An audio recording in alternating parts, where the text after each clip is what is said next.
Welcome to Fire Breathing Kittens, a standalone actual play tabletop role-playing podcast.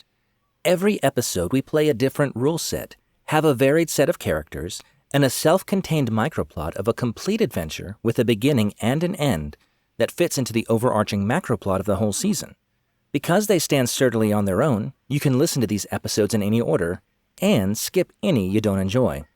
One thing I didn't mention last episode is that this is a special episode, so was the last one. They're companion episodes, so what we're going to do is have two parties go through the same story and usually get hugely divergent results. Today, as we did last time, we're playing using the game mechanics from a game called Risus. If you enjoy these mechanics, you can find Risus from the website www.drivethroughrpg.com, and that's through spelled THRU, and search for the game Risus, spelled RISUS. This rule set is very light, easy to pick up, and is well suited to imaginative roleplay, so our players today should feel right at home. Speaking of players, today we are joined by Errol Covidbow. Yes, hello, Errol Corvidbow. I am a 4-foot-tall halfling. I am wearing a large, wide-brimmed hat with a feather sticking out. I have an eye patch over the right eye with a burn scar down the right side of my face, as well as a white puffy shirt, gold rings on my fingers, and some shiny, holeless boots. Currently, I am practicing a little game of ring toss. I gotta get brushed up on my ring toss skills. Thank you, Errol. Rufus T. Carbuncle. Rufus T. Carbuncle, that's me. I am a pirate with a heart of salty gold. I am wearing turquoise colors of sorts, lots of belts. Hook used to be on my hand, but now I have an articulated wooden glove that is hand-shaped and hand-adjacent that seems to move on its own, and I don't have a lot of control of it yet. I also have ridiculous mutton chops and salt and pepper hair. Thank you, Rufus. And finally, Reine Ilvoby.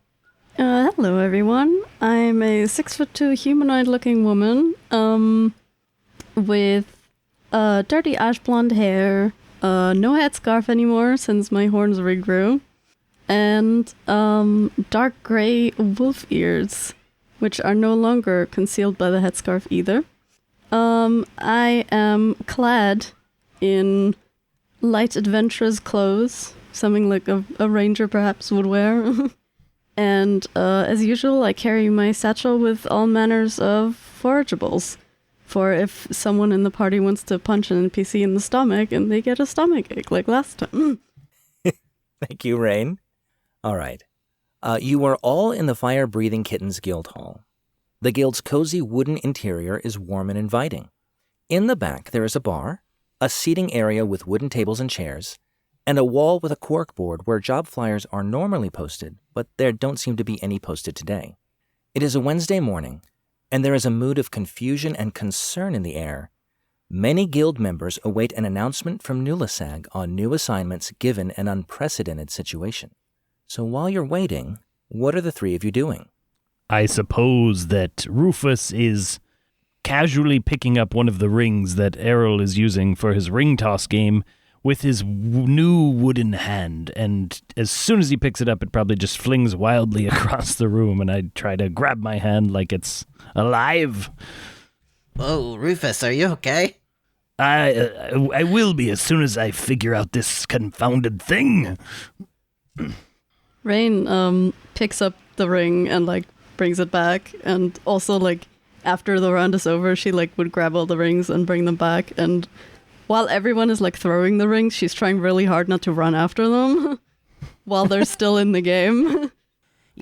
You know, my foster mother used to say idle hands are the devilkin's playground. I think you might need to find a hobby to keep your hands occupied, Rufus.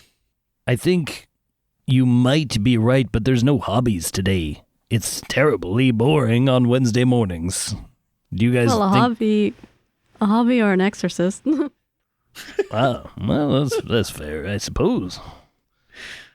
So while you're discussing Rufus's errant hand, Exiting Nulasag's office and coming downstairs, you see an imposing and very muscular Goliath with emerald green eyes and pale bluish-gray skin. He is wearing crisp khaki pants, no shirt, and a black cloak associated with Fire Breathing Academy. He stands at 7'7", wields a massive warhammer, and has a determined expression on his face. He addresses the guild. Hello, members of FBK. For those of you who don't know me, my name is Skirmish Killington. I've just spoken with Nulasag, and I'm afraid his condition is getting worse. He's still in good spirits, though, and expects us to do our jobs as the heroes we signed up to be. Over the past week, the magic users of the guild have reported odd happenings. Increasingly, magic use is becoming unreliable. Sometimes it does no work at all. And at times, even the most simple spells can backfire on the most experienced magic users. The city of Nicomoy is beginning to descend into chaos, as many of the normal functions of society that rely on magic have ceased. I will be dividing you into squads with specific tasks. Hopefully, together, we can weather the storm. Please be patient while I hand out assignments. The Goliath starts making his way to the various groupings in the guild and talks briefly to them. Well, that's a little bit, ominous, I feel. Maybe that's why my hand doesn't work. If anything, maybe your hand works a bit too much. As it's just flexing and thumbs-upping and rude gesturing all at once. Thumb fight. Yeah, what happens if I reach up and I grab Rufus? I reach out like I'm going to grab Rufus's hand. And if Rufus accepts, I'm going to try and thumb war this hand and see what happens. Yeah, go for it. I would say as you reach for it, it starts to try to do a complicated handshake at first. Like your bros, you know what I mean? Like we're old bros, yeah. Right. And so that's where it starts. And this is completely out of the control of Rufus because it's just going wild. And so it's doing this complicated handshake. And I assume you're still trying to do a thumb war? Yes. Okay. Once it seems to realize that you're trying to do the thumb war, it not gently but not aggressively, it slaps you away like, come on, man. We don't have time for that. So... I mean, if you were to read the body language of a hand. Okay. That's what I was just going to ask. Are we implying a sort of sentience? Are you inferring a sort of sentience? I would be. Okay. Well, then perhaps there is. We'll see what the adventure, I think how it unfolds. I think I step off to the side and I look at the hand and I say, "Hand, can you hear me?"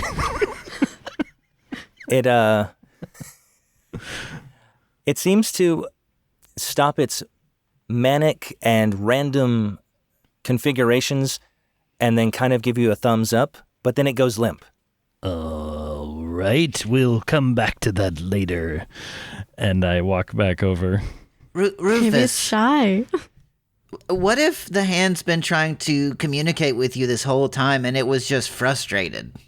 Well, I don't speak sign language. I am sorry, hand, but if that is the case, hopefully now that I am aware of its obvious, amazing power, that we'll be able to go from there and figure this whole thing out. Maybe I'll even be able to hold a sword again. It remains limp for the time being. Sad. Okay.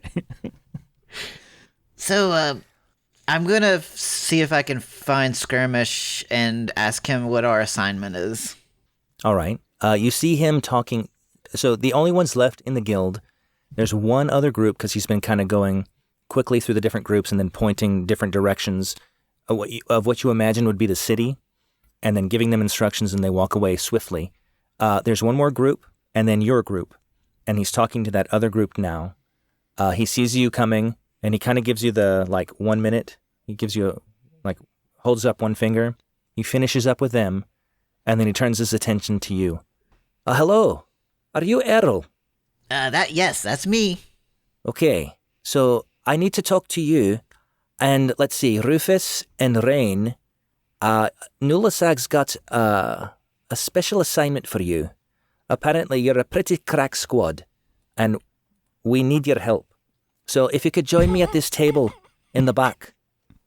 I just use my other hand to create a limp thumbs up with my animated hand. You got it, Skirmish. Yeah, let's do it.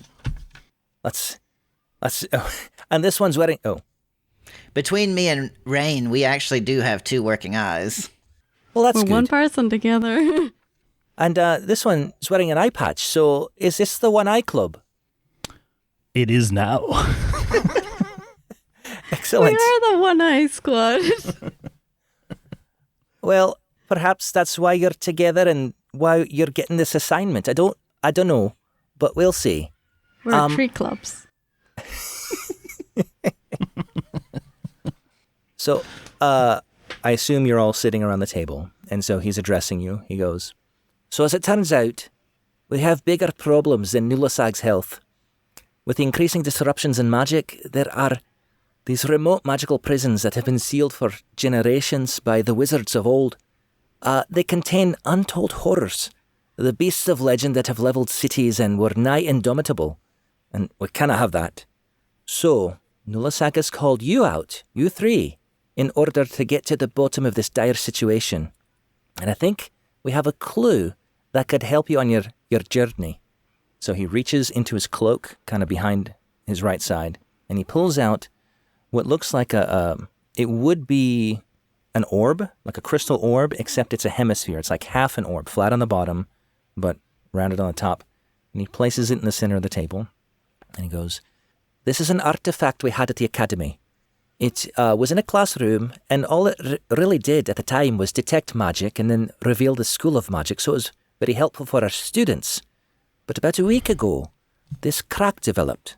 And he points to a crack that's on one side of the crystal from the apex, the top, all the way down one side. And he says, "Funny thing is, we think it's pointing the way to the source of the problem." So Skirmish takes the artifact and slowly rotates it. And then what you see is the crack moves within the crystal, but it points in the same direction, like it's static, almost like a compass.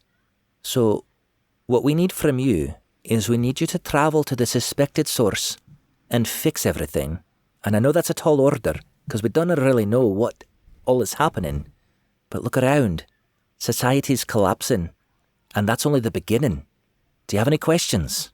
So we're not going to the Untold Horror Prison. No. Hopefully, we're going to try to fix the problem before it becomes bigger. If, at some point, those magical barriers are defeated, then we'll have to reassess. You might be called to help out then. But first things first, if we can restore the world as we know it, then everything will be okay. Of course, you're welcome to go to the prisons. It's not... I mean, maybe that's the situation. I don't know. Well, No. as the resident pirate, I would like to hold the compass artifact. All right. So Skirmish picks it up and hands it. He puts it in your organic hand. All right. That's a good call. I was going to say, I also want to test moving it around and everything. And so the crack seems to point a direction. Yes. Okay. Absolutely. Like you rotate it in 3 dimensions, and it even, like if you face the flat side, it seems to be facing north. You as a sailor would know this. Okay. It's facing north, it seems. And, Skirmish, what was the original use of this crystal? Well, really, it was an artifact that was discovered in an ancient temple, and we didn't really know what it was all about, so we just had it in a magic classroom. And so what it would do is detect if spells were happening. For example, if a student was cheating on a test, or if someone is trying to produce magic but they're not quite getting it right, it would reveal, hey, magic has been detected, and the school of magic is revealed by a color, apparently. We haven't seen any color coming from the artifact, though, in a week. And it's formed this large crack. Correct, yes. What size is this crystal, GM? It's palm-sized? I'd say softball size. Okay. So, the plan that we have is get up out of our chairs and go towards the crack. correct. I right. suppose that seems. Well, yeah. You follow the artifact indicator, and I will say there are some. Those of us at the academy, it's been temporarily shut down, as you can imagine, with magic being the way it is.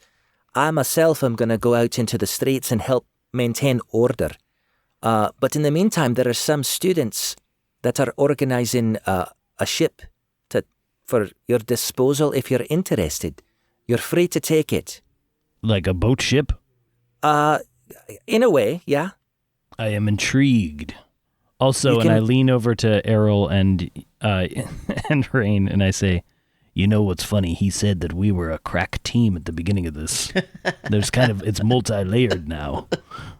No, we are a crack team. Where I'm from, we have,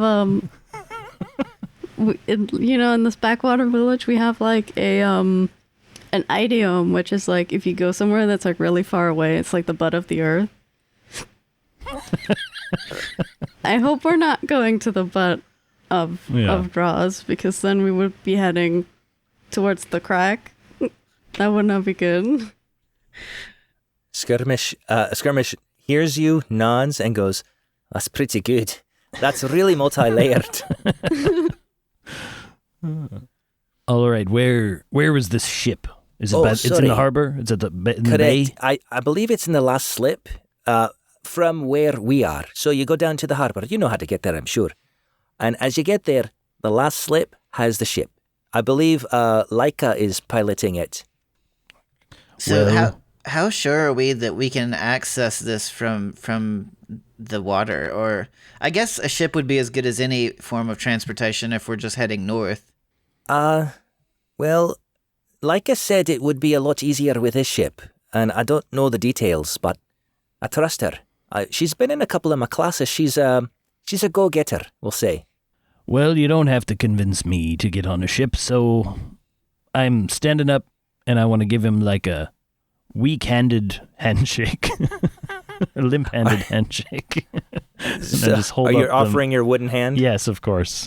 He takes it. He looks at it. He takes it to shake, but then all of a sudden, your hand comes to life and grips enormously strong.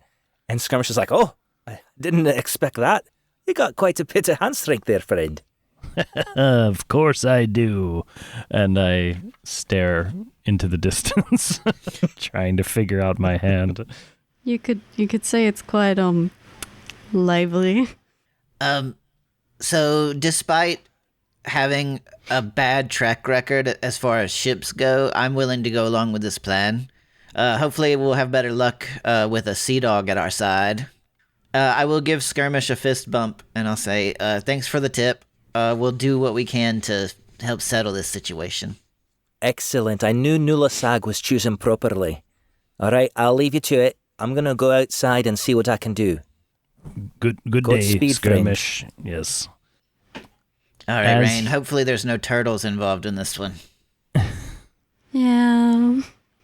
Or eels. I'm just going to stay quiet about the fact that there will probably be turtles and eels in the ocean.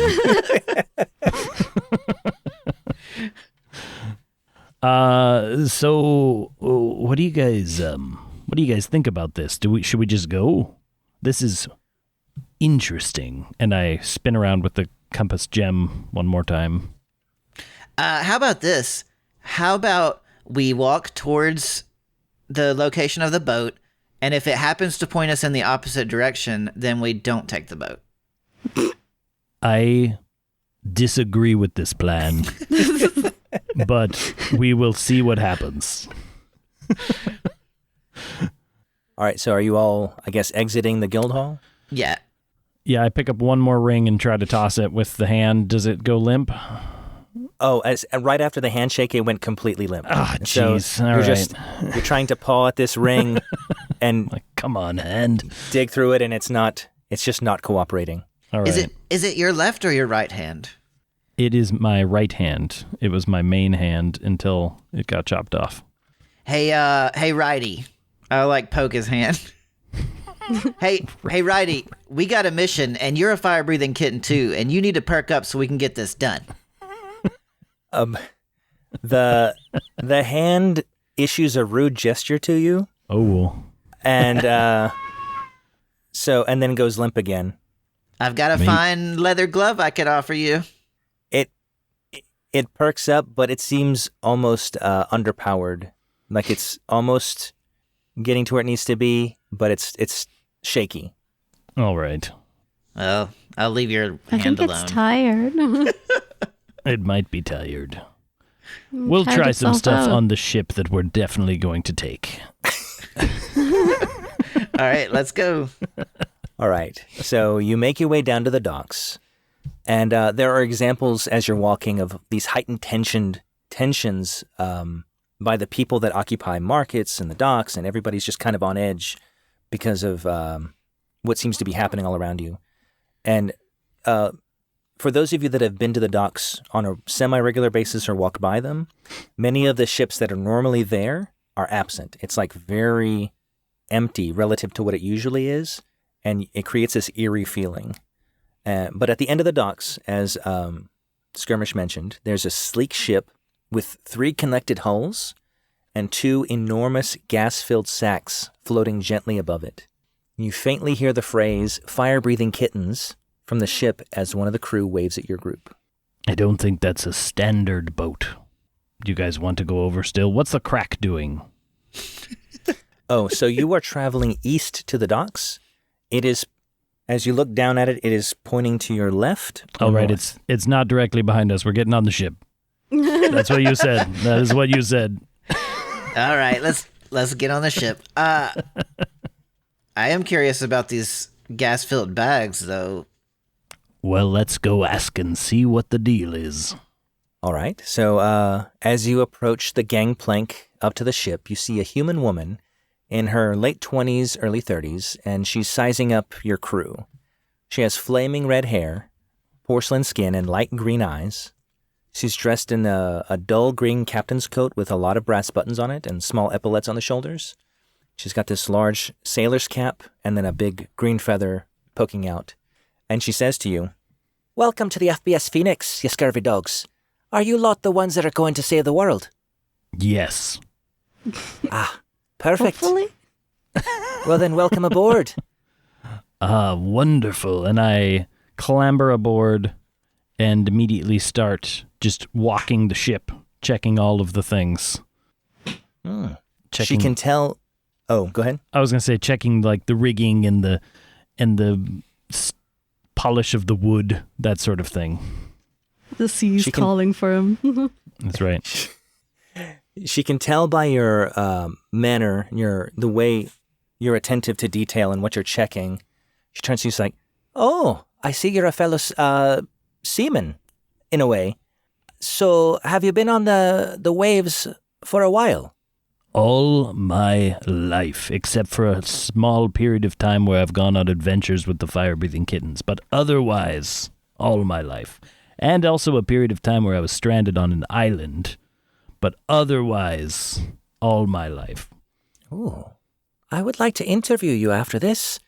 My name's Captain Said Before, and I'm doing a graduate thesis on the importance of showmanship in sailing and swashbuckling. And it sounds like you would know quite a bit about that." I'm sorry, your name was Captain Sepifor? Yes, Captain Said Before, like I said before. Do you care for some licorice? I will produce my cigarette case and open it up and hand her a piece of licorice. I think I would. I believe that's good luck on the seas. Am I right? By the way, what are your names? Oh, right. I am Rufus T. Carbuncle, and I have never had licorice on a boat before. Well, here you go. Maybe it is good luck. She crinkles her nose at the word boat, and she says, "Sir, this is a ship." Well, you know what they say about boats and ships. And sizes. "I do." That's all right. Well, I'm Reine, and this is about the 5th time I've seen the sea, so... "Well, pleasure to meet you, ma'am. It will be a little bit different this journey. We're not precisely going to follow the traditional rules of sailing on the sea, as this is specially made ship, and we'll be actually traveling through the air, which I believe should help us get to our destination a bit better. It was created by a man named Vulcan Ornifex, a fine craftsman and artificer. But what's unique about this ship, it's 100% mechanical. We're choosing this ship because of all the magical nonsense that's going on, the interference. So this ship shouldn't be affected. Speaking of that, GM, what kind of effects have we seen as we were passing through? Like, did we see like this magic gone awry? I mean, I'm not imagining like fires in the streets or anything, but have we seen examples of it since we've been headed towards the ship? You see, yeah. So buildings are kind of out of sorts, either like via explosion or scorch marks or like sometimes upside down or in the wrong place. You'll see horses that are dancing, but on their rear legs, like a person would be, like doing the Charleston. And so you can see, and people are afraid to try to correct it because what's happening is as people try to cast spells, sometimes it doesn't work, but sometimes it works and does something completely different. And then if they try to fix that thing, something else completely different may happen. And so they're just trying to keep things the way they are. But also the train system, for example, is magically enhanced, and so it's not running. And those are just some of the brief things you saw between the Guildhall and the docks. One thing I would like to say, GM, is that because of previous experiences, Errol, before we board the ship, is going to fill 2 large water skins and bring them with him. You have these water skins on you? Yes. Okay. You're filling them with seawater or regular water? No, like, I just want to make sure I know when I fill my water skins that they're coming from, like, the local water source, and I know how they're filled and that no one has tampered with them. Okay. I gotcha. Like a token of sorts? No, due to previous experiences with people tampering with water on ships, it was a episode previous. Got it. Or a couple episodes previous. So, like said before, how long have you been a captain? And also, could you clarify when you said this was a ship that was going to go into the sky? Yes, well, I believe I can answer those questions quite well. I've been a captain for, well, since I was knee-high to my mother, Grania. She would take me on the sea. She was quite an experienced pirate queen, to be honest with you. And I love the sea. I don't know how to explain it. And all I've ever wanted was to captain my own ship, and this is my first opportunity. But to answer your second question, and she points up at the enormous gas-filled sacks, this is an airship. We won't be sailing on the waves. We'll be plunging through the sky. I'm not sure how I feel about that. But I do love being exhilarating. on a ship. Well, Technically, Rufus, the clouds are made of water vapor, so... I don't know that helps, but I'll take it. So, you said your mother's name was Grunya said before? oh no, actually her name was Grania Niwalia. But it's a complicated history.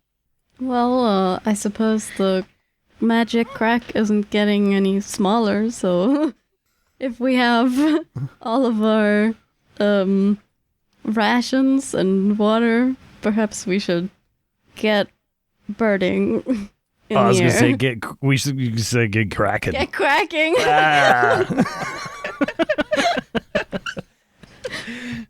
She observes the 3 of you laughing and isn't quite in on the joke and goes, all right. And so she calls over to the 2 teenage boy crew members. One of them is a human male. One of them is a tiefling male.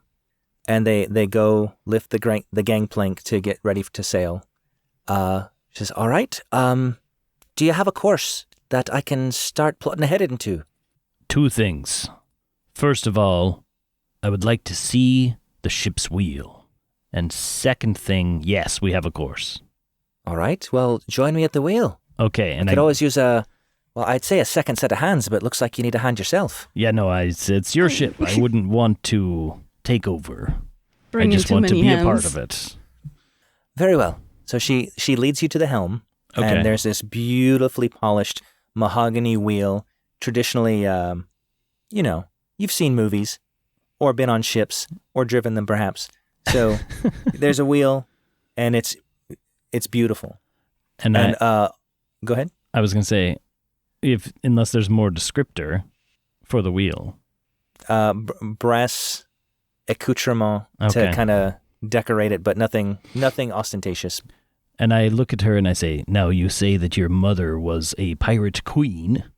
That's correct. This wheel is not quite up to pirate standards. And I pull off the ship's wheel shield that I've been using for years that has like a skull in the center and it's all busted up and covered in like old barnacles.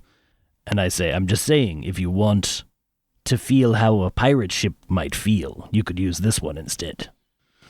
Old Are barnacles you in flirting with contrary me? to young barnacles.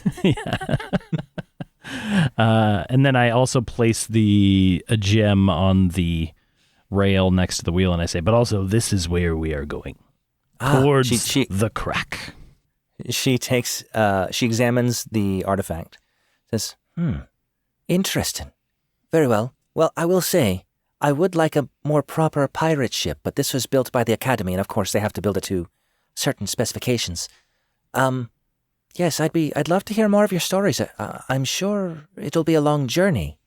And so she secures the gem. She pushes some buttons, and then she speaks into a pipe that's just off the helm and says, ready to go. The Phoenix whirs to life, and as opposed to like launching into the water, it begins to glide smoothly into the sky. And as you rise higher, the tumult of Nicomoy slowly starts to fade, and you can see it's super clear. You can see the features of the coast becoming more prominent, and she changes the heading to match the artifact, and you begin your journey. Reine is clinging onto the nearest place she can cling onto for dear life. The captain sees you and is sympathetic. It's like, look, sailing isn't for everyone, and I know you've got a special job to do. Perhaps there are things that need to be done on the ship. If it would take your mind off things, we could have you do some things in the galley where you don't have to see out. Would that help you? Perhaps, maybe. And like her ears are kind of like laid back, like on the back of her head, and she's just like, maybe it's okay. It's high. We're high up. This is high. It is, but thankfully it's smooth. And so we're not going to have too many bumps, I don't believe. Being on the waves is very different, let me tell you. A lot more jostling. So I'll try to be sympathetic to you. And she looks at Errol and Rufus and says, hey, you two, come here. Not everything was properly prepped to my satisfaction, and I'm going to need some help, if you don't mind. Going to need some help making rope ladders, preparing food, maintaining the engine, maybe even steering the ship. We also have some ballistas on board that need to be readied in case we run into trouble. Do any of those jobs sound appealing to you?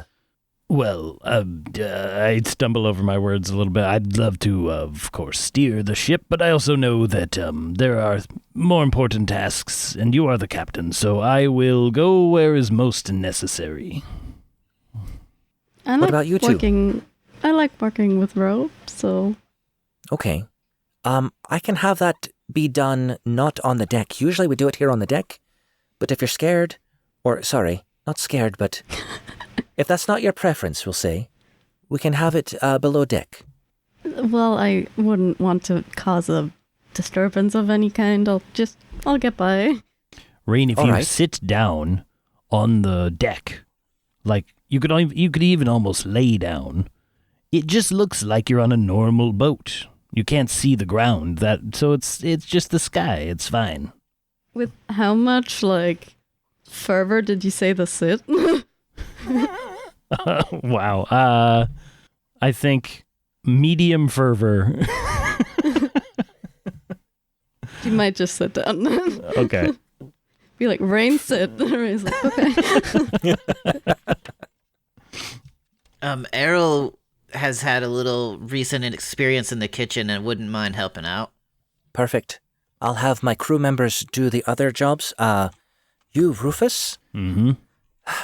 I don't know how many times you've been able to fly a ship, but I would love it if you could help us. I could be alongside you if it would help you get the hang of it, and, it would help me greatly, and perhaps you could learn something new.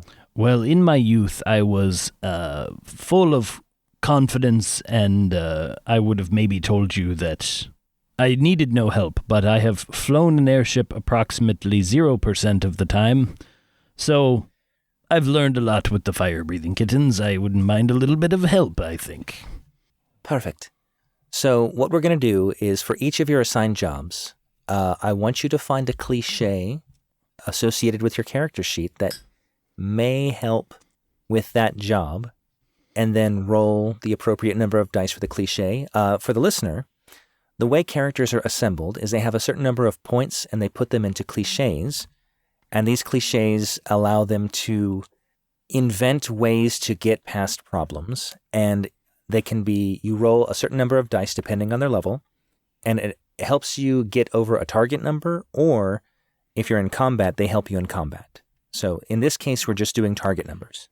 Well, I have my primary cliche of pirate with a heart of salty gold, so I have 5 dice in that. So, All right. And I just roll and add them up, right? I'm just trying. That's correct. Okay, yes. That's what I thought. All right. Oh boy, that is a 22. You get well over the target number, and it just seems super natural. It is incredibly natural. The feeling that you have in steering this ship, you're just all those years on the sea, you know exactly what to do, you know exactly how to move it, and in addition to that, there's some pitching that you can do that seems just to also come naturally to you. This is fantastic. It's like being on a calm sea all the time, but then you can also like go underwater, and the metaphor doesn't work. It's fantastic. All right, Reine or Errol, you want to list a cliche and explain how that can help you achieve your goal? Best I can do is foraging, because her foraging comes from that basically like in her village they would procure everything from like nature and then like turn it into things, so they weave baskets and stuff. I think that's a wonderful explanation, and I will accept that. That is an 8. That does pass, and so you end up making the rope ladder to the standard that was already there. You're actually adding to an existing one and making it even longer, because a ship rope ladder is one length, but an airship rope ladder may need to be much, much longer. She's all right, like, what about you? Oh, go she's ahead. weaving this and it's like, please don't ever let me be on this. Please don't ever let me be on the end of this. Errol, how's it going with the food prep? So I didn't specifically get a cooking one, but swordsmanship involves a lot of precise use of, certain motions. So I'm thinking I'm slicing these vegetables very precisely with my rapier, as well as excellently using my utensils in my cooking. So I would like to roll swordsmanship for my cooking. I'll let you do it, but I need you to... Can you be more precise with the type of food that you're going to end up with? Because slicing vegetables I can see. Well, we are on a ship, so I'm thinking it's going to be a lot of dry goods and perhaps some vegetables. So I'm thinking of vegetable stew. So, I'm finally slicing all these vegetables to put in the pot. I'm... Drake is currently stirring, and I'm like, Drake, figure eight. That works. Okay, go ahead and roll for that. It's not very good, probably because I use swordsmanship. 9. That actually passes. And so, thankfully, you pick something that was not super complicated, and you accomplish your goal. You slice the vegetables. It's in the stew. The stew is boiling, and a pretty good, not like a rich, attractive aroma comes out, but like a, oh, okay, yeah, I can tell that's food, and I'm hungry, and that smells good type aroma. You know what I mean? I often do that and think, I can tell that's food. I'm doing all right. But that's a good thing. No, yeah, if it doesn't smell good or like edible, then you would be like, maybe I shouldn't be serving this. That's true. Right. Okay, as you're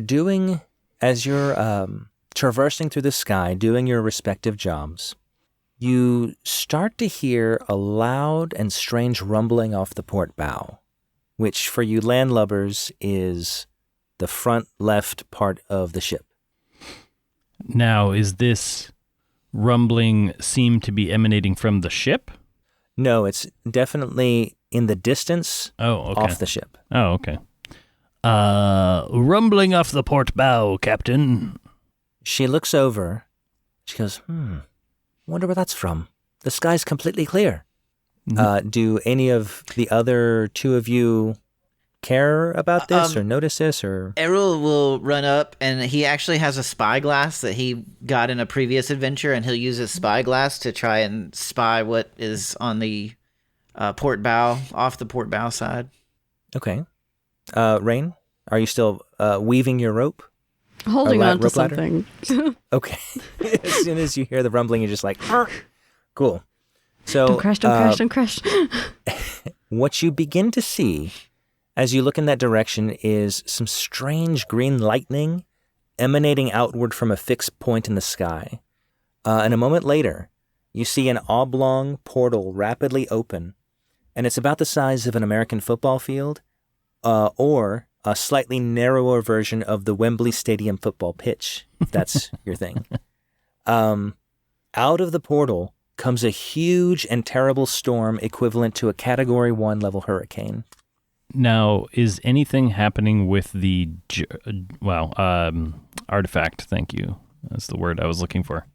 So you look down at the artifact, and it does not seem to be affected at all, except now it's starting to get wet.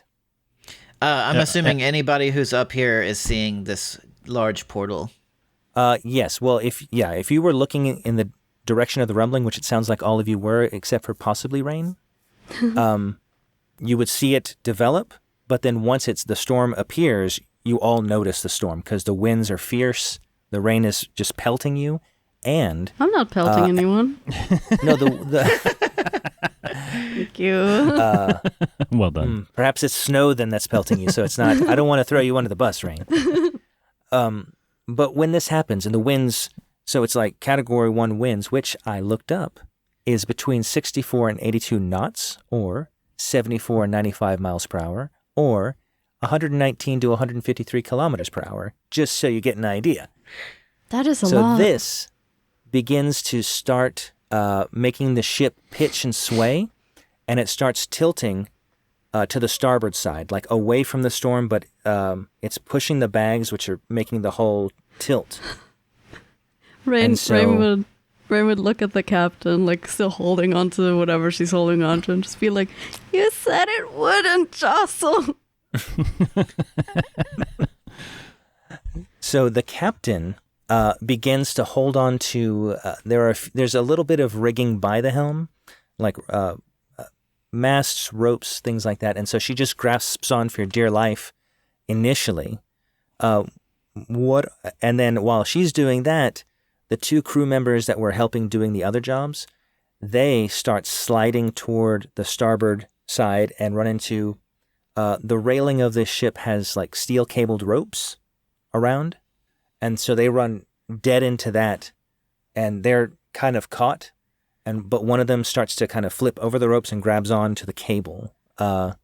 You also all begin to slip toward that direction unless you can motivate me with a cliche and an appropriate roll. Well, you said, Reine, you were grasping on already. So I think if you just keep grasping, you're probably fine. I feel like Rufus would both be caught off guard and one-handed because the other one's not working. So I don't think that he would have a real great way of hanging on, admittedly. I think I would start fumbling for my hook hand to see if I could use it as like a grappling thing. A hook, you mean? Yes, a hook, if you will. All right. Why don't you roll an appropriate cliche for that action? I'm going to go with once a great swordsman because it's my least good cliche. It seems fitting. I rolled a 7. Not bad. That is not quite enough Yeah. because of the suddenness and severity of the pitch. You try to cling on with your hook, but in the action of trying to swap out the hand for the hook and do everything, by the time you go to hook onto something, you've already slid past anything that you would have normally been able to hang on to. Oh, so no. you start sliding toward those ropes. Errol? Can Reine in that moment, because she's a scaredy cat, but she's also started being braver because of her friends. Can Reine in that moment, like, use her werewolf cliche to, like, transform and, like, claw into the wood of the ship? Is it wood? Yes. In this game system, you can do anything, but you need to explain how you're doing it and justify it, and then we roll for it. So absolutely, yes. She would, like, transform to get, like, her claws and kind of, like, try and do, like, a mountain climber thing where she just, like, thrusts her claws into, like, the wood and tries to, like, keep Rufus from falling off the boat. Nice. Ship, sorry. Go ahead and roll for that. 13. That is enough. That you pull off this spectacular transformation and leap, and you cling to the deck. Your claws sink deep in, with the exception of the whatever limb you're using to catch Rufus, but you catch him by his coat, and then you kind of push him to the deck as well. I think Rufus was cackling the whole time. That was wild. GM, for me, I'm thinking, because I do tend to borrow objects at times, I'm thinking while I was in the kitchen, I might have encountered perhaps a grappling hook that might have been set aside in the wrong place, and I nicked it, and I found this as an opportune time to use it to try and find myself a better footing on the deck. All right. What cliche are you going to use for that? Thief, retroactively. All right. Well, let's see if your thief skill allowed you to pick that up. I got a 14. Yeah, that's well more than enough. Nobody else was in the galley except for Drake, and I don't think he has a problem with you picking that up. And so, with that new and precisely perfect tool for this situation, you manage to swing it around one of the masts. It catches, and you're hanging on pretty securely. But also, you are in the doorway of the galley, so it's not like you're falling off to the other side, but you are secure, kind of walking on the side of what would be the walls that flank the doorway that go down. You know what I mean? So you're secure. Laika says, "I need someone to help my crewmen while I try to steer us out of the storm." And so she tries to make her way to the wheel and starts tilting to the right. And so as she does so, lightning starts flashing from the storm. I look at Reine, who is a werewolf and grabbing me, and I say, "Where's that rope ladder?" She probably let go of it when she hung on to something. All right. Can I look around for it? Sure. You would have known where Reine was working on it, because you were piloting the ship and she was on the deck, and you know where she was, and so you know where the rope ladder was, and that doesn't need a roll per se. I think Okay. it's intuitive. But you do see it's still kind of clumped together, and it has not unfurled, but it's on the port side of the ship, and it's kind of starting to tilt. Okay. I guess. I would like to go for the rope ladder and send it towards the gentlemen that are falling from a higher part in the ship. so they could like climb up it. Cool. Tell me which cliche you intend to use for that. It's still probably pirate with a heart of salty gold because I am trying to help. And I say, and I probably look at Reine and I say, "Come with me," and I bound awkwardly towards the rope ladder, and I would like to take my hook hand back off, tie a line around it, and jab it into the deck as like extra support for the rope ladder. Nice. And then unfurl it. All right, let's see what happens. Not that great. It's a 10. That is enough, but just barely. Okay. And so you manage to do exactly as you've stated. You pierce the deck with your hook and pin the rope ladder in place. And did you say you were going to unfurl it? Yeah. Okay. So it unfurls, it reaches beyond where they are, so it kind of falls past the ship because thankfully Reine was able to make the rope ladder long enough. And so it is within their reach. The captain is struggling still with the ship and still trying to turn it and says, "If any of you could help me, I would appreciate it." Well, I think I'm busy. When Reine sees that like the ladder and everything is working out, she would probably climb towards the steering wheel, like the helm, because she is very strong. So if it's strength that they need, then she might be able to help. Yeah, as a matter of fact, she's like, I need to turn it more to the right, but the winds are so strong. And so I don't think you need to roll to climb there. I think you've got that under control, but I will need you to roll a cliche and help explain how you are helping her. I would once again roll on the werewolf cliche because that's how she gets like her superhuman strength, or like that's the source of her strength. Nice. Okay, go ahead and roll. 19. Oh, nice. This was going to be a higher target number, and you nailed it. So perfect. You surprise Laika, and so as you turn the wheel with your massive strength, she actually goes around the wheel because she's holding on, she's grasping it, but you lift her off her feet because you so easily turn the wheel. And she gets very wide-eyed, but the ship starts to turn, and as it turns out of the storm, it begins to level off a little bit. It's not as pitched, and but lightning does strike one of the masts that's helping support the balloon structure. That like they don't go all the way up like a sail would, but they're helping support the balloons. Avast! Yon mizzenmast has been scuttled! What? Laika hears that through the storm and says, "What are you talking about, you crazy loon?" I would also like to, while this is happening, to try and assist Rufus and these crew members. I would like to take the rope from the grappling hook and kind of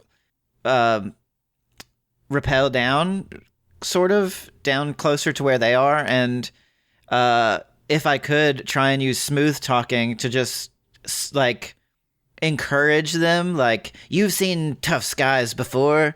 You're an experienced crew. We can get through this. We just got to work together. All right. Yes, I think that works. Go ahead and roll. I got a 12. Oh, man. You tickle their ears with your silver tongue. Not literally. That's kind of gross. Let me rephrase that. Your words are extremely effective. And, oh my gosh. Anyway, they steel themselves, and they're able to reach for the rope ladder they're able to overcome the fear that they're feeling of falling off the airship. They reach for the rope ladder and they start climbing furiously. And now they're still hanging a bit, but they're grabbing onto the rope ladder. And Reine, you did a fantastic job with the rope ladder. It does not collapse, and they do not fall off into the plains of Albion. So, hooray. Hooray. And as you're helping her turn, it's still shifting away from the storm, leveling off. Things are getting... There's still lightning, there's still rain, but all of a sudden, and as quickly as it came, the storm disappears. Like the portal reappears, the storm disappears, the portal disappears, and it's as clear as it was moments ago. How's this crack doing? You make your way over to the helm. It's still facing north. Like the orientation of the ship shifted to get out of the storm. So you're probably facing northeast, but it's still facing in the same general direction. And I think what you're asking is, did that storm that came out of nowhere affect which way the crack was pointing? And the answer is no. Well, that was exciting. That was terrifying. Well, yes, of course. It was both. No one died, though. GM, is my soup completely spilled at this point? I imagine it's dumped on the floor. Oh, yeah, absolutely. It is all over the wall. So as the ship tilted, it completely poured out and splashed on the floor and the wall that would be to its right or east, or I guess starboard side. In that case, I will try to quickly go down and produce peanut butter sandwiches for everybody. I'm not going to make you roll for that because those are super easy to make. Yes, that works. Laika will kind of breathe. She's making sure the crew's okay, but she's steeling herself as the captain. She's like, well, that was a bit rough, wasn't it? We should probably check the systems of the ship to make sure the integrity is good. Let's split up. Once you've collected yourselves, take your time, and then we'll figure out where we are. Can I... But she's surprised at the suddenness of this storm. Okay. Can I put my animated hand back on, and I want to look at it and be like, wasn't that exciting, hand? And see if the hand has changed or reacted in any way, shape, or form to the storm. It, as you're looking at it, I guess palm facing you, it turns so it's palm down, and it kind of wiggles weakly side to side. Like, I don't know, dog. And then it goes limp again. All right, well, I look to the captain and I say, Captain, I would like to check the rigging. Yes, I think that would be appropriate. Wonderful. And I gleefully clamber, because of my excitement in being on a ship once more, up to where the lightning struck. Okay. So you would be by where one of the sacks interface with the mast, so kind of the connection point. You're going up that direction, just to give you an idea. Okay. Well, I guess the small one went to go to the galley, I suppose. And she looks up at you, Reine, surprised that you were a werewolf. It's like, thank you, number one, for your help. If you don't have to do anything if you don't want to, because she's a little bit intimidated by how large and strong you are. I believe that it's very important to check below deck for holes. I will check below deck. We don't want fish there. Airfish, flying fish. So I will go below deck. She's just still kind of in awe of you, and she's nodding her head and like, yeah, it makes perfect sense. Yes, that would be delightful. When she walks now, she leaves little holes everywhere because she's like, still like, God, oh God, oh God. All right, and so while you're doing that, the other two crew members go off. They're given assignments by the captain. And while, let's see, Errol and Reine are below deck, are you in the same area? Or I guess, Reine, you're just kind of going throughout the ship, right? Just somewhere where there's no sky that's visible. I would definitely find below. Reine. I'm sorry. I would definitely find Reine and bring her a peanut butter sandwich first. Nice. She would appreciate that, and it would get stuck on like her gums. and You're just constantly licking. Yeah. While you are giving her the sandwich and she's consuming it and you're together, both of you notice a streak of movement to your right, below deck. It looks to be the size of a person, but you're not sure. Like an Errol-sized person or like a Reine-sized person? Somewhere in between. Maybe more Errol size. So human Reine size. Yes. Without getting closer to this figure, do I see any other signs of someone having been in this area? No, you don't. Like no food crumbs or like... Well, do you have a cliche that would help? I have sleuthing. Oh, Well, why don't you roll and tell me what you're doing? I'm attempting to see, like, if they're a stowaway, which I'm guessing this would be if they're hiding down here, you would probably find, like, crusts of bread or perhaps, like, a folded blanket where someone was sleeping. So any sign that someone has been stashed away below decks. And I got an 18. Okay, that's a very, very good number. And so I will say you do see footprints, but 2 sets of footprints. One is more human, and one is like a cat. But they seem to connect almost. They don't overlap, or they're not beside each other. They're in line. And you also see evidence of some crumbs around where the footprints were or are. Does like the area smell like crew? Like what? Rain probably can tell the scent of like the crew to like a foreign one. Yeah. Well, why don't you use Villain a cliche? Okay, yeah.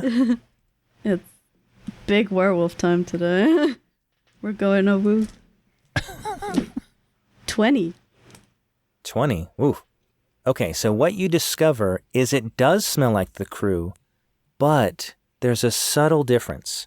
Like, almost as if it's a mask of the smell of the crew over an inner smell, if that makes sense. Like there's a core smell that you don't recognize and is of someone or something that is alive that you're not familiar with, that you haven't met so far. I will look at Rain for a second, and I will like put my hand over my mouth, and then I will run real quickly and get like a little saucer of milk, and I will place it next to a peanut butter sandwich on a crate, and I will say, Rain, I actually need your help in the galley real quick, if you don't mind. And I will like gesture back towards the door and walk towards the door and kind of like hide and like peek over to see if anyone comes out to grab the sandwich. Okay. You do that. I'm not going to make you roll for that. I think you rolled pretty well earlier and it's still sleuthing. It takes a minute or two, but you do eventually see a pair of very bright yellow eyes kind of poking around, and they're cat eyes, and it starts stalking its way toward the bowl of milk and the sandwich, and looks around very cautiously and starts drinking the milk. Rain would have turned back into humanoid form to hide behind the crate, so she's smaller. Oh, thank you for letting me know. Yes, you're more successful at hiding. And so there is a cat with, it's a gray cat, striped yellow eyes, and then has a collar with what looks like a bell. I will encourage Drake to walk towards the cat. How big is Drake? The size of a Dachshund, roughly. Okay. Large. Okay.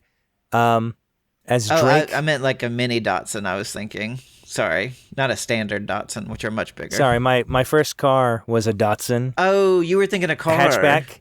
Yeah. I was like, whoa, that's huge. A wiener dog, a small wiener dog. Oh, Dachshund. Yeah, sorry. I was thinking the car Datsun. Okay. Very, very different things. Okay, Dachshund. Yes. Oh, then he's able to go up and kind of, as they do, very happily, and the cat looks and darts toward the door where you're at. And then I will jump out in front of it and try and grab it. All right. Do you have a cliche that would help you do that? I guess thief is the best I've got. And I guess I'm trying to like sneak attack it, but with my hands. Steal the cat. That's in a non-lethal way. Type. Yeah. Catnapping. I got a 10 total. You actually barely miss this cat. It's extremely nimble, and it right when you think you've got it, it slips through and runs up the stairs and out onto the deck. I mean, where's it gonna go? Good Do point. And now you see Drake is now eating the peanut butter and jelly sandwich you left by the bowl. Of course he does. Good duck. He deserves it. I will walk over to Rain and I'll be like, well, the cat got away, but I think there's someone still down here. Right? Well, considering the footprints, assuming you told Rain about it, are kind of one. Perhaps the cat is the someone?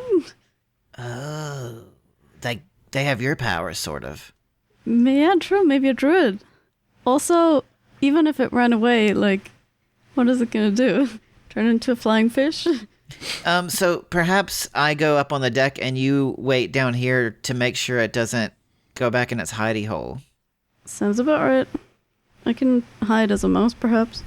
I will go back up deck and try to see if I can find this cat. Okay. Did I see the cat? What were you doing? I was actually just going to come to you and see. I'm still in the rigging looking at lightning damage in theory. No. Okay. So you're looking up, and it would be below you. You might have had an opportunity to see it run below you, but I think you were more focused on doing your job. You know, you're a hero. And so I'll say that it darted past the captain, and then it wasn't seen after that. Then you see the two crew members, the tiefling and the human, walking back from their respective jobs, like talking to the captain, like, yeah, they're done with what they needed to do. And all of a sudden, as the captain is piloting the ship, the wheel becomes completely loose, and it just free spins, but the ship isn't moving at all. And so it's like, I've lost control. I don't know what's happening. Did I hear that? And so, yes, she said it loud enough so that the crew members there, probably Errol if he came up on deck, and then you would have heard it. Okay, I'm gonna real quick. Did I see anything in the rigging that implied that it was problematic, or? No. In fact, surprisingly, the wood was a little scorched, but the sacks are very robust, and the lightning didn't seem to really have any lasting or damage that would have affected their performance. Okay, well then I would like to slide down the rigging and head over to the captain and say, "What's wrong? You got no steerage?" Correct. I don't. It's as if the wheel is free spinning. It doesn't steer the ship anymore. Maybe something's wrong with the connection to the rudder. And I look at my team. Okay. I was going to say, she does say that Koa, that's the human crew member, is like, well, that was Koa's job. He was supposed to check to make sure that the controls are working. And she points, but he's not there. Koa. What, didn't we just see him? For your reference, there were two crew members, Koa and Simon. Simon is the tiefling. Koa is the human. I don't know if I mentioned that earlier. Sorry. They were there. When she mentioned that she didn't have steerage, they were surprised. And then you came down, and while she was looking up at you coming down, Koa isn't there anymore. Well, Koa probably ran below. You could say he did not cooperate. I think I would be like, Koa went down to figure out what was wrong. I will go and find him. And I don't know, I gesture to my team. Do you guys want to come? Rufus, I just real quickly, I'm unfamiliar.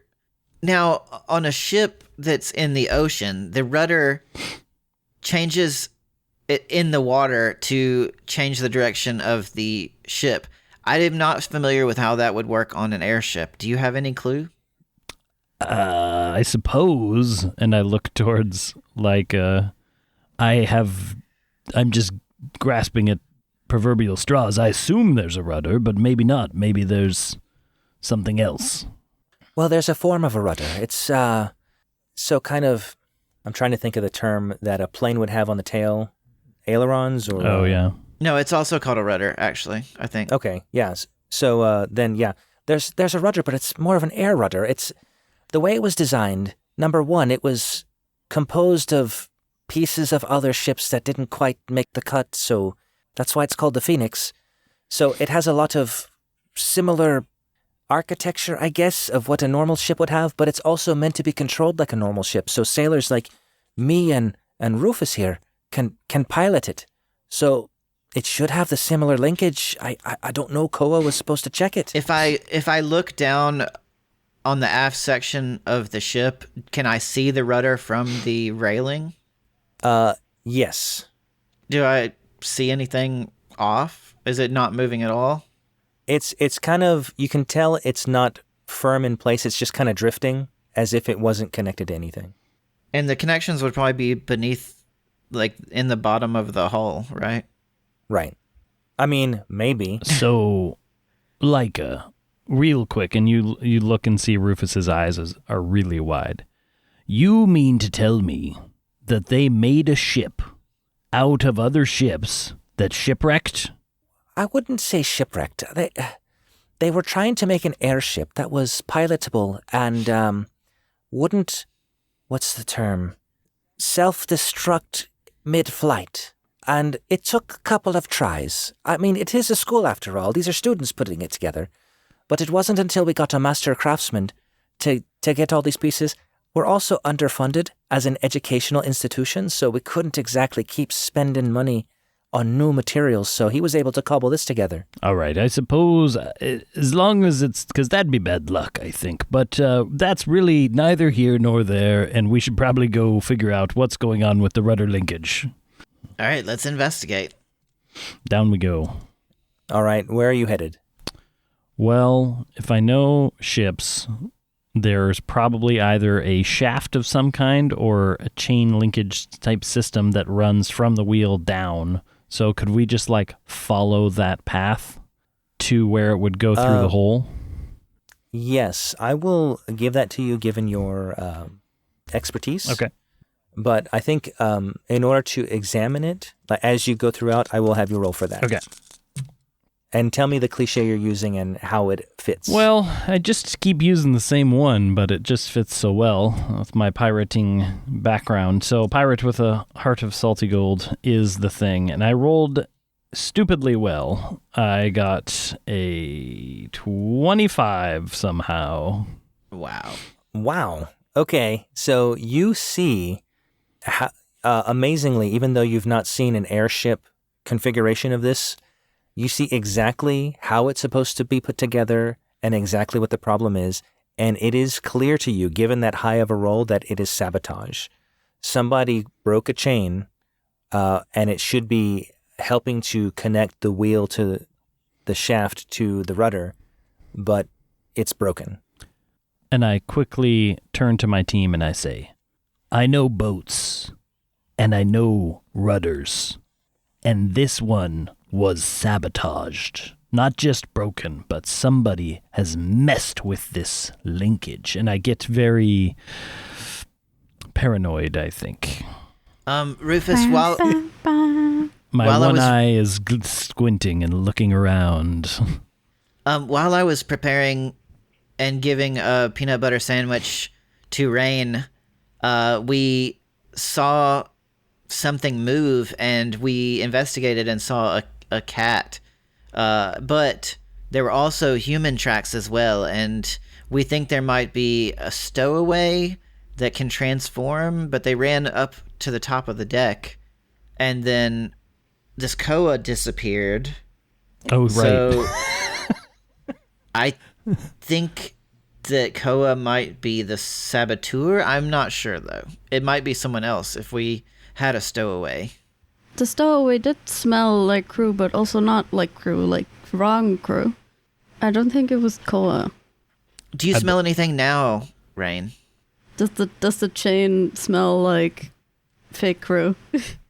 I will say the chain smells like oil very strongly, like a mechanical oil smell, but there are hints of where there are tools around but put away properly that smell like that same, a little bit off crew smell.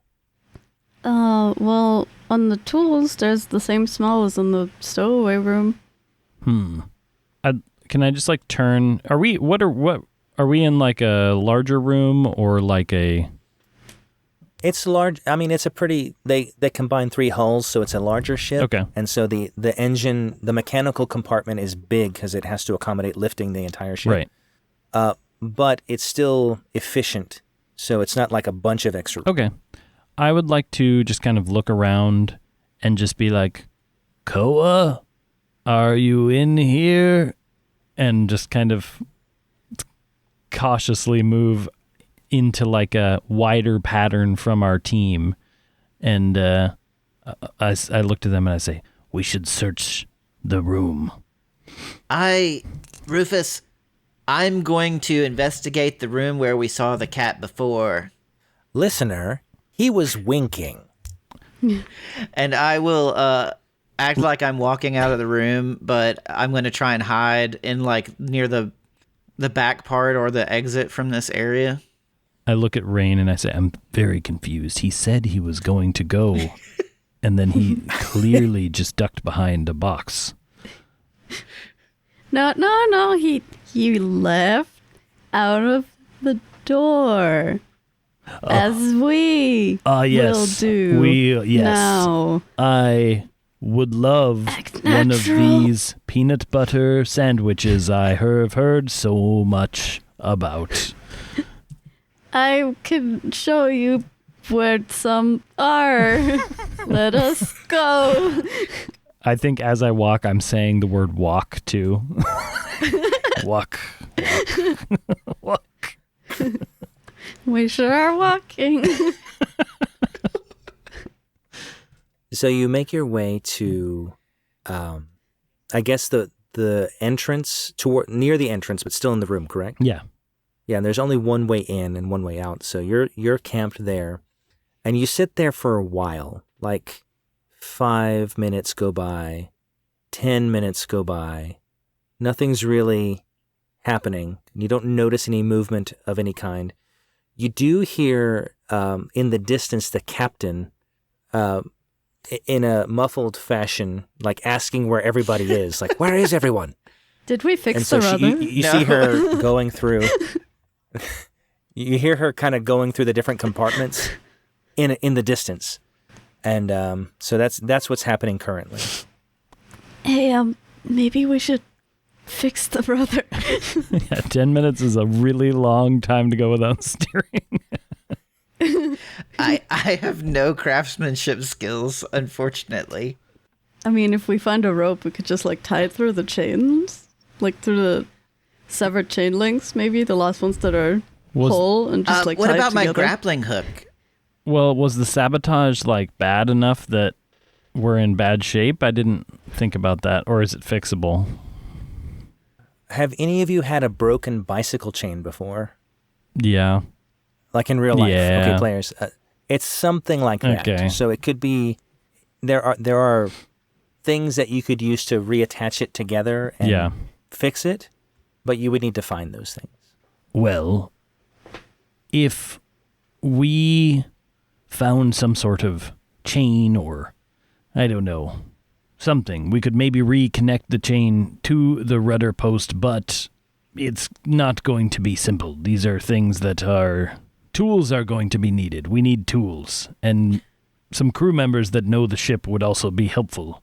But I don't think there's anything. I think we should leave. We've been in here a really long time. Perhaps we should look for Koa, considering he's the one who's in charge of this. I agree. We could try to find his scent, or perhaps try following the strange scent. That's a good idea. That's a better idea than... They're quite slippery, though. I think as much as I would like to know what the mystery is, we should find the guy who knows how to fix the rudder first. Perhaps so we won't Simon. fall out of the sky. All right. So what are you doing? Do we have something that Koa has touched that we know that Reine could go smell? What a thing we're doing. I think based on the rope ladder situation in the storm, and I imagine when you walked on the deck, you could probably smell everybody and identify them that way. Okay, so she's nodding, everyone. And so you know what Koa smells like. And so it is clearly, there's a Koa smell and then a kind of Koa smell. And you can, I guess, choose to follow whichever one you think you'd like to do. I'll just quickly add that she can probably identify the smell like now. At first it was like, okay, this is here now, but since we've spent like more time together, she's kind of like how you would start to recognize people with like their faces. She like starts recognizing people through their smell, where before it was just a bunch of smells. Okay, that makes sense. So yeah, the only smell in here, there's no Koa smell in here. It's the off smell. Then she would try to go look for the Koa smell. And I will cliche my werewolf. Werewolf Perfect. cliche my wolf. Where? Where Koa? Where Koa? Where Koa? I'm wolf. 12. That is enough. Perfect. So you navigate your way through some of the corridors on the ship, and you get to the crew quarters. And there is a little kind of handwritten sign on the door that says Koa, and it looks like it's clearly his room. Is it locked? Are you trying to open it? Maybe we should knock first. You knock, and there's no answer. Is it locked? It is not locked. I will open the door and see, like, peek inside. Okay, as you open the door, you see what looks like a pretty Spartan room. Not a lot of stuff in there, but you do see a human, blonde hair, tan complexion, tunic and pantaloons lying face down in the middle of the floor. Is there blood? No. I will there shake them and grog? attempt to rouse them. Okay. He is, you attempt to rouse him, and he slowly comes to, but he's very disoriented. Pardon me, what is your name? Are you Koa? What? Get off me. I'll do the job, okay? I just need the extra credit. Is your name Koa, sir? Yeah, God, why The Koa we saw... don't people remember my name? Rufus, I believe the Koa we saw on board when we were first boarding had brown hair. Oh, he had blonde hair. Sorry, I may have misspoken. I'm not sure. That might have So been my miss. they look the same. Yeah, Okay. This looks like the guy you saw when you came on. Okay. I bend down to Koa and I roll him over and I say, "Breathe out, please, sir." Does his breath smell like alcohol or grog or anything of that nature? I will. You don't need to roll for this because it's obvious. It does not. Oh, okay. That's not what I expected. But you do see, as you roll him over, you do see a prominent lump on his head. Oh, that is quite the goose egg you got there, my friend. And I tap it to kind of wake him up a little bit. Why would you do that, dude? Ow. GM, do I Rise see and any shine. paw prints anywhere? Let's do a sleuthing roll. A 14. You do. You see paw prints kind of all around the cabin, and then you also see what looks like a little cat bed area. But then you also see a second pair of footprints that are not quite the same as the boots that Koa is wearing. It seems our cat friend has been here. Now, Koa, look me in the eye and tell me two things. Number one, is there a ship's cat? Yeah, dude, I found a cat before we took off. Oh, so this is it's not like a established ship's cat. This is a new ship's cat. Yeah, it was really friendly, and I was bored, okay? All right. Number two, do you know why? And I flick him in the little bump again on his head. Why you got that? I don't know, I was on my way to check the linkage and this connection, and that's the last thing I remember. You definitely shouldn't be sleeping right now. Yeah, I definitely shouldn't have some old guy thumping my head. And I, how old is Koa? I'd say... Is this like a college age? No, he's probably 15. Okay, well, I just kind of probably just push him towards the bed, and I'll be like, "You'll be fine. We got stuff we got to figure out. Also, the rudder's broken."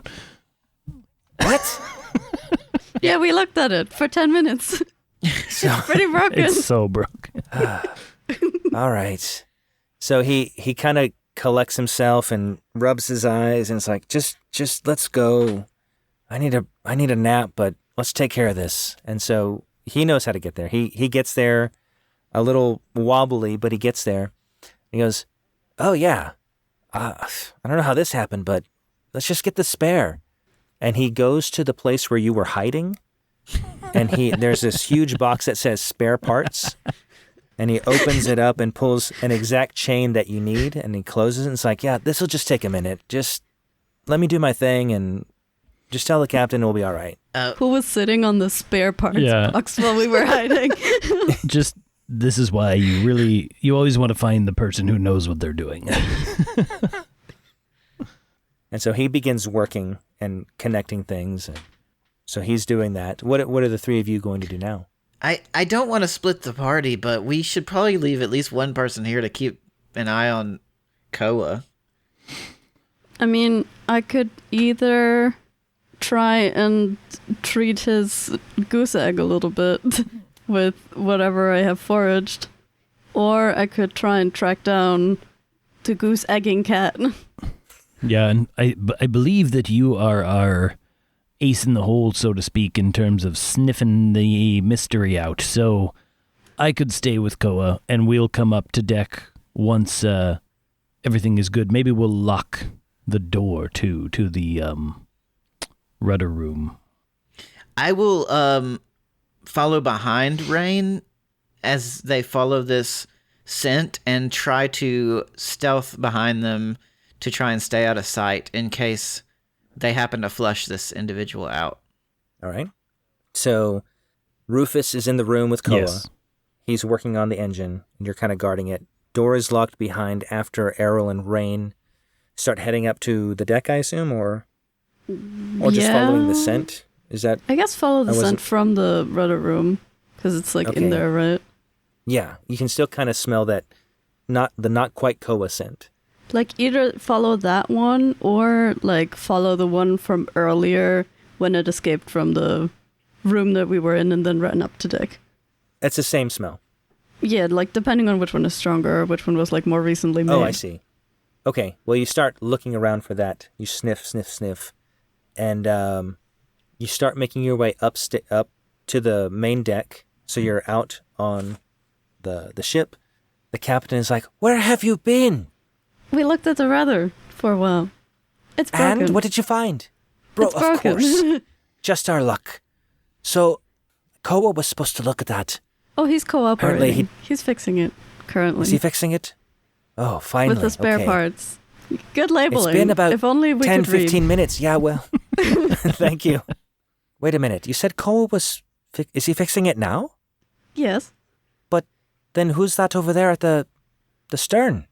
And she points to the front of the ship, and there's what you see to be Koa.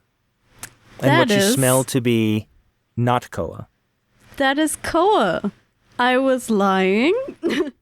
And we're all going to act natural now because that is Koa, and we do not want Koa to run away. Wink. Okay. The captain goes, "Oh, yes, well, I'll leave it to you then." And then she just kind of leans against the wall by the doorway and eyes you with focus, like she's just kind of watching to see what happens. Yeah, making sure that Errol like sees the other Koa and is like in position.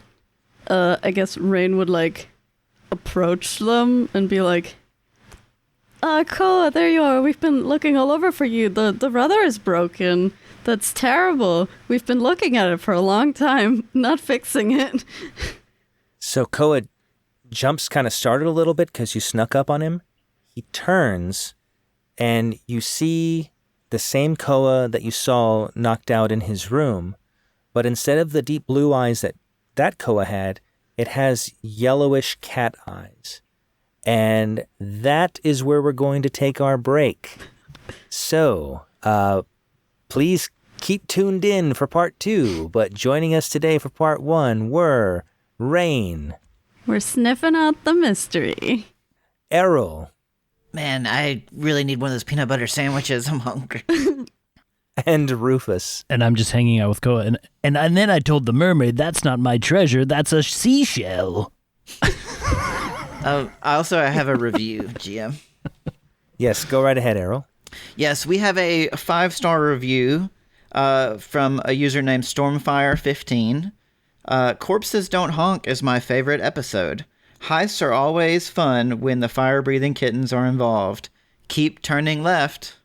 Thank you for your review, Stormfire15. If you enjoy our episodes, please leave us a review on iTunes or wherever you get your podcasts, and we will air them on our episode. Bye, everybody. Bye-bye. Bye. Bye-bye. Today's mid-episode shoutout is from several_bag7533, who says, quote, Dumb-Dumbs and Dragons is a Dumb-Dumbs and Dice podcast where improvisers who've never roleplayed before journey into the world of Dungeons and Dragons. The show is hosted by Dungeon Master Tom McGee and regular players the sneaky Tyler Hewitt, the brilliant Laura Hamstra, and the flatulent Ryan LaPlante, with special guest comedians joining them on their journey. Follow the heroes as they begin their adventures. End quote. You can arrange for us to read your shout-out at firebreathingkittenspodcast.com. We have books on Amazon and audiobooks on Audible. Just search Fire Breathing Kittens Podcast. And please tell people about our podcast. We don't pay to advertise, and they will not hear about us unless you tell them about us. So if you think of someone who might enjoy it, Fire Breathing Kittens, you should tell them. Bye. Welcome back. We're so glad that you're here. Thank you for sharing this time where we get to tell you this crazy story. What we're going to do, if you missed part of some of the details of the story we just told you, one of our fabulous players here will recap what has happened so far so you are up to date and ready to move forward. So, everybody, roll a d6. 6. 3. 6. All right, you see this number? A 5. All right, it sounds like we have a roll-off. I got a 3. I got a 2. See this number? All right, so that's me. Okay, so we started our adventure in the guild hall. Errol was playing ring toss. Rufus tried to join me, but his hand went awry and tossed the ring crazily. We discussed his hand for a bit. He seemed to be okay. Then Skirmish Killington came down and told us that Nulisag was not well, and there was crazy magic hijinks happening all over the place, and that we had to find the source. And he was assembling teams to send on these tasks. He sent us on a mission to follow a crack. We also got told about a ship, and we went towards the ship, and on the way we paid attention to the crack, which did not lead us away from the ship, so we got on the ship. Turns out the ship was named the Phoenix, and it was captained by Captain Laika Said Before. Like I said before, we discussed our mission with her. She agreed to take us on our path. We took this airship. Turns out that it was an airship. We took the airship, and we ran into a storm that was brought in by a portal. It was a Category 1 storm, which had been brought in by a portal and nearly got thrown off the ship. We managed to save ourselves and save the crew thanks to Reine in werewolf form and Rufus's fast thinking with a rope ladder that Reine had crafted. We then got the ship righted. I had made some delicious vegetable soup, which got tossed around. So then I had to go back and make some peanut butter sandwiches to feed everybody. We found a cat hiding down below who potentially is transforming between cat and human form. Then the ship's rudder stopped working, so we investigated that, failed to fix it for a good while, and then found tracks leading back up, and we were just about to confront someone posing as Koa while the real blonde human Koa is fixing the rudder. Reine and I are attempting to confront the poser Koa, who is up top with the captain. And I believe that's where we left off. Thank you very much, Errol. So, there they were, on the ship, talking to the fake Koa. Or presumably fake, we'll see. I believe last Reine was being very casual and cool, and Koa, quote-unquote Koa, turns around, stares at her with his yellow eyes, and says, yeah, I thought I checked it, but I think it was like messed up or whatever, and I didn't know how to fix it. While this is happening, GM, I would like to try and sneak around to the opposite side of Reine, flanking Koa. Okay, do you have a cliche that would support this action? I believe thief would work. Thieves are sneaky. Yes, indeed. I sometimes borrow objects. What cliche would you like to roll? Thief. I got a 15. All right. In amazement to anyone that would be paying attention to you, in this bright blue, clear day, and in a otherwise scantily populated deck, you manage to eke your way across where nobody is the wiser in perceiving how smooth you move from one location to the other, and you end up flanking your target. I find a large barrel and I tip it over myself and I crawl across the ground. There's one hole for me to peep through. Perfect. You only have one eye, so it's perfect. Occasionally a red exclamation mark appears above the guy that you're choosing. Yeah. All right, so yes, this barrel, Koa's talking to Reine, looks a little bit to the left slowly, notices a barrel, looks back, looks again, barrel's a little bit closer, but imperceptibly so. So he's just like, I guess barrel was there the whole time? Anyway, I'm talking to this lady, and he says, so, what are we gonna do? Does the captain have any orders for me or for you? What do you want? Yeah, she said there's like a box with spare parts, and like, you know, you're the one who like knows how to fix it, right? So right, okay, yeah. Well, I'll go ahead and do that. I'll catch you later, okay? And he starts walking. I'll come with you. I can help you. I heard the boxes are heavy. That's so okay. cool. I don't, but, okay. And so... You don't want the rudder broken. No, we certainly do not. What could happen if the rudder is broken for like, I don't know, 10 minutes? I can't even imagine that. Who would wait that long to fix the... Here, I'll go ahead and... That's why I'm saying it's urgent. I'll go ahead and go down there. It's cool. And so he starts walking. But you can tell his body is stiff. Rain would just follow him. Before he gets too far off, Errol would ditch the bucket and leap and try and grab his ankles and like tackle him to the floor. Okay. I think because he is completely surprised, not looking your way, and you sneaked so well, don't know what the past tense is. You were sneaking so well.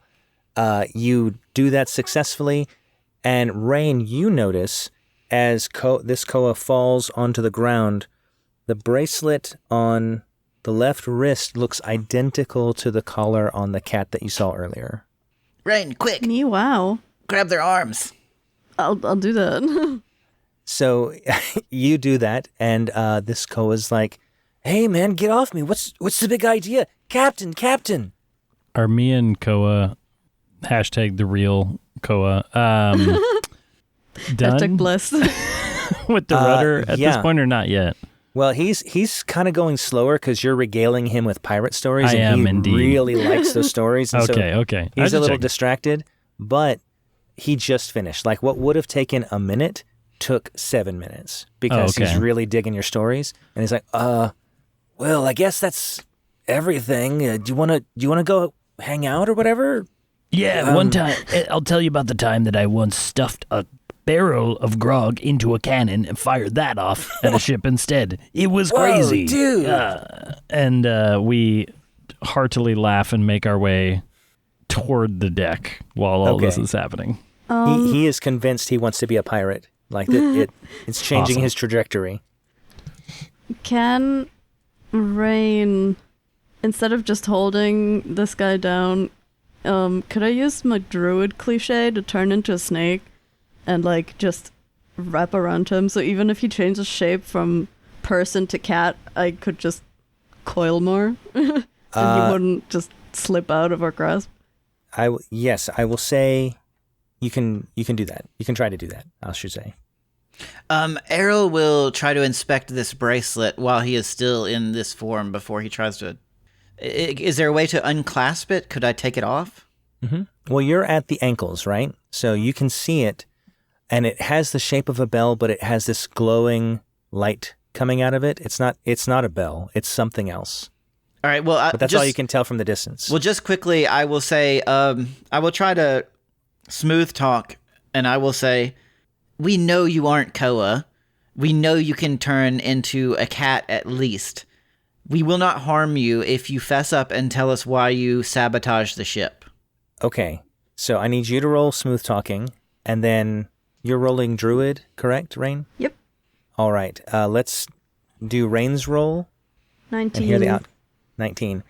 Okay, in this circumstance, I need you to roll. Do you have a D10 on you by any chance? I should have given you a heads up. Roll a D10.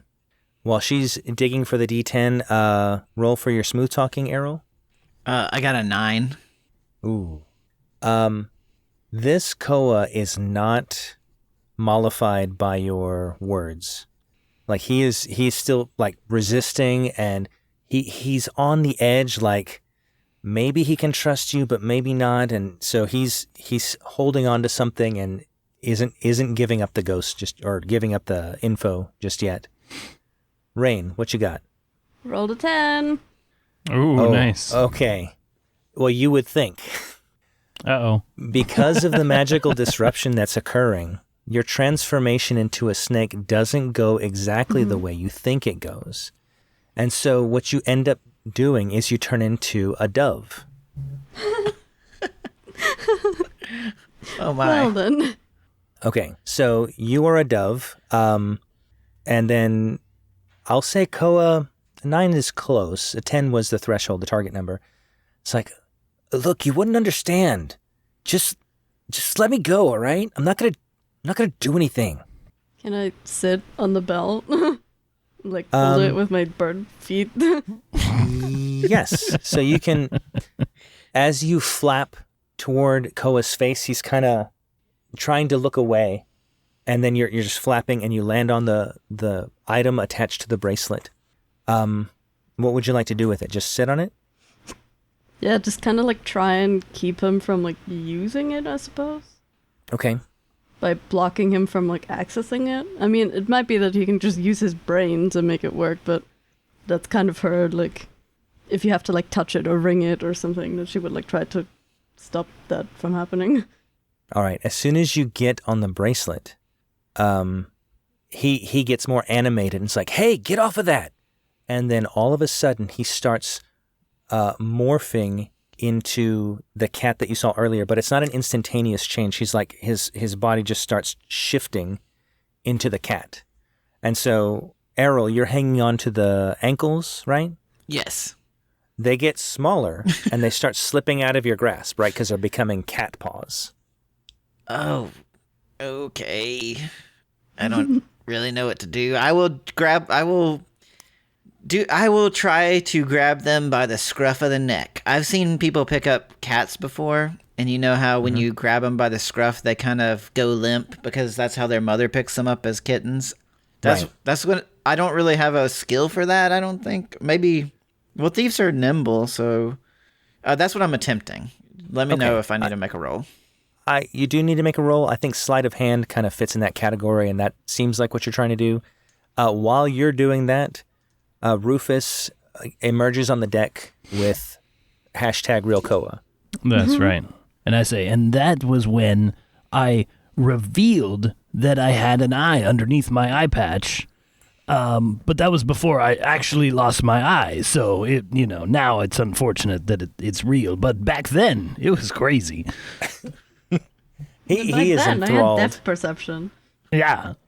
And I go, what is going on? And I see a cat, half person, forming on the floor with a dove and Errol. And Errol.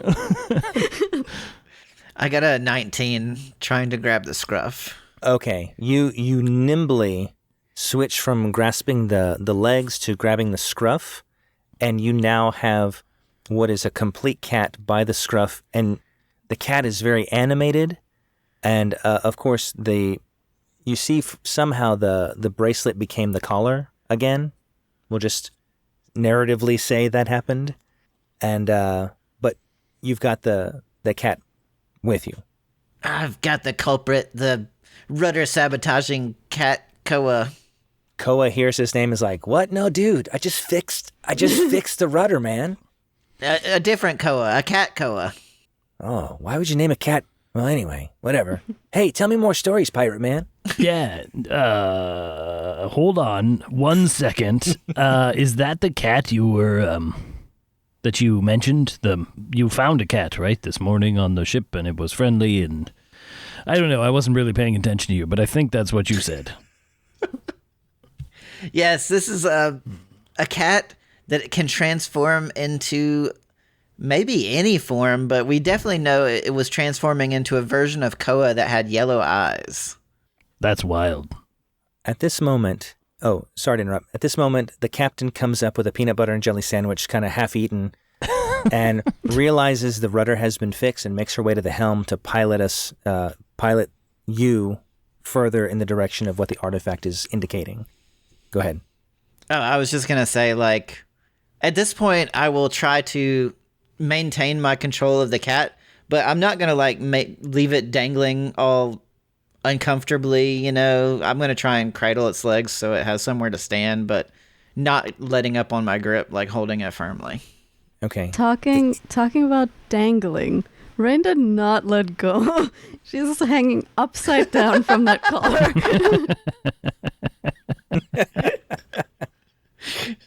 All right, the cat is flummoxed a little bit because there's a bird right in its face, and as it tries to bite you, when it moves its head, the collar moves, and so you move, and so you're perpetually out of the cat's reach. But so it feels trapped and feels very, when you trap an animal, they feel more fearful and aggressive in a way. That's kind of what you sense, Errol, as you're holding the cat. I would like to look up to the captain and I say, Captain said before, we found your rudder ruiner. And I point at the cat-dove combo. How can a dove break a rudder? No, not the dove. The cat. The dove is exasperated dove noises. Most likely rain. Oh, well, I guess I don't know for sure. Break a rudder? I'm confused. There's a lot of shape-shifting hijinks going on right now. I will attempt to put the cat under the bucket that I'd previously hid under and shoo Reine away. She'll fly on Rufus's shoulder. Okay. Pretend to make a parrot Sounds noise. So cool. It's not a parrot noise. It's a nice attempt at one. It's more of a grr. So you feel as you sit on the barrel. How big would you say this barrel is? It's at least 3 to 4 foot tall because that's how big I am. I'm sorry. I would have been crouching underneath it, so perhaps 2 feet deep. Okay, you hear there's a lot of noise and vibration, like a cat is trying to find a way out, and then it settles down, and then you hear in what appears to be a human voice, it's like, please let me go. I hate being trapped, please. We need you to explain why you sabotaged the ship and endangered the crew. Let me go and I'll tell you anything you want. And at this point, Reine instantly transmogrifies back to herself, her human form, on top of Rufus's shoulder. So we're on the floor. Yes. And I think I was like standing very like stoically, letting the breeze roll past my mutton chops, feeling very piratey, and then all of a sudden just crumple like under the weight of a person on my shoulder. Right. You should give me warning next time. I also would have liked one. What do you guys think? I'm willing to give this false Koa a second chance if they're willing to tell us what is happening. I collect myself up off the floor and I help Reine up and I say, Thank you. I mean, I don't think I trust the person in the crate saying we have to let them out first before they tell us something. We just leave them in the crate, is all I'm saying. We could open, like, a hole so they could breathe, but they really don't have anything to bargain here except for information. We fixed the rudder, so we're fine. I just don't really see why. I just don't trust this, is all I'm saying. At the sound of your explanation, the entity inside the barrel's like, "No, please. I'll tell you. I'll tell you whatever you need to know. Then, please, give me your word you'll let me out. I'll tell you anything." If you spill the beans, I will personally let you out. But it better be the truth, cat person. You hear a sigh, just like, "My name is Andrea. I'm a shifter. I work for a man named Victor von McGee. I'm helping him. He wants to get rid of magic. I hate magic. I hate it. And more than anything, I would like to get magic myself to get back at the people who cursed me. But a second best would be to eliminate that power that they had over me. And so I'm helping him." As a shifter, isn't your very nature influenced by magic? It was. I don't need magic to shift. I can do it biologically. I don't understand why, but all this interference with magic does not affect my abilities. And so, Victor finds me very valuable. But You why? said you Go ahead. said you were cursed? Cursed how Yes. exactly? So you hear a tone of just dripping contempt. "When I was a little girl, I went to a magic school. Honestly, I shouldn't have been there. I cheated my way in, but once the other students found out my secret, they bullied me relentlessly. Every day, curses. And they just built and built until I became the thing that I am." A cat? "No. If you release the bucket, I will show you my true form." A man. "I said girl. I was a girl and now I'm a woman. I only pretended to be a man to break the rudder." I would like to, I would like to attempt to use smooth talking in this moment, but I'm going to say what I'm going to say, and then you can tell me if you think a role is appropriate. Okay. And Andrea, I don't think that the issue you had with bullying is magic. I don't think getting rid of magic is the solution to your problem. Many people suffer from bullying who have no abilities in magic. It is a issue with humanoids, and the only way that you could solve that would it's an impossible thing. Destroying magic isn't going to eliminate people's cruelty. True. So you don't need to roll. I think that was very eloquent and well said as it stands. You may be right. I've seen cruelty with magic and non-magic users, but those that cursed me, they are now quote-unquote great people with great magic. And if no magic exists, they will be brought to their knees by me, and I will have justice. So I would like to go over to Errol, and I would be like, Errol, I've changed my mind. Open the bucket. And I want to get down on a knee, and I want to be ready, because I have now an immediate connection with this person, having been mutinied against once before. The power of revenge. So I want to have... I think we're good. I will get off and remove the bucket whenever you're ready. I'm ready. All right. You remove the bucket, and you see a cat kind of wince at the brightness of the sky just for a split second, and then she lowers her head, and then she transforms into this woman with deep blue skin tone, all white eyes like all sclera, and kind of whitish hair, but it's very wispy, like it's damaged. And then she looks at you and says, "Now you see me for who I am. Do I not repulse you?" I mean, no. I've seen some weird stuff. It's like, I kind of look back at Errol and Reine, like, I mean, like, right? I don't know. Yeah, it's pretty like a... I love your blue skin. What is it, Wednesday? Yeah, it's like a pretty standard Wednesday.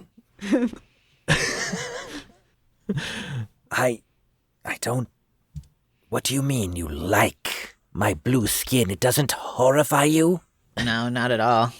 Look at the side of my face. Do you see this burn scar running down the entire right side of my body? Oh, should I look at them with my pale white eyes? Yeah, with those. I like lift up my eye patch, super horribly like wounded, eye missing, and like remove the gloved hand and like put them next to each other. I'm like, we're all kind of messed up, I think, a little bit. I do really. Reine's left eye is also white. Yeah, It doesn't work anymore. There's like this claw scar over her eye. She looks around a little uncertain. It's like, I've never met people in my situation like you. In my experience, Andrea, the best way to get revenge at the people who poke fun at you is to be awesome regardless of your differences and the ones they try to point out to you.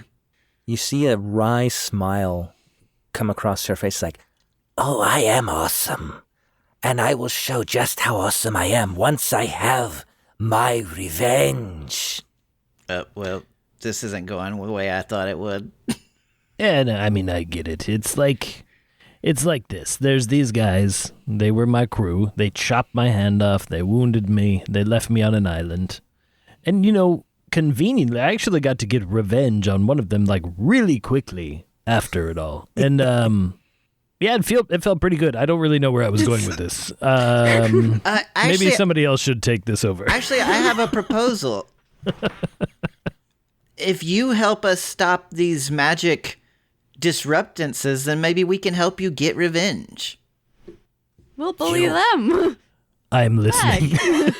Oh, You wait, would no, do that was her for decision. me? You just met me. Yeah, I mean, as far as fire-breathing kittens go, I'm pretty morally gray, so I am open to revenge as long as it doesn't involve outright killing someone.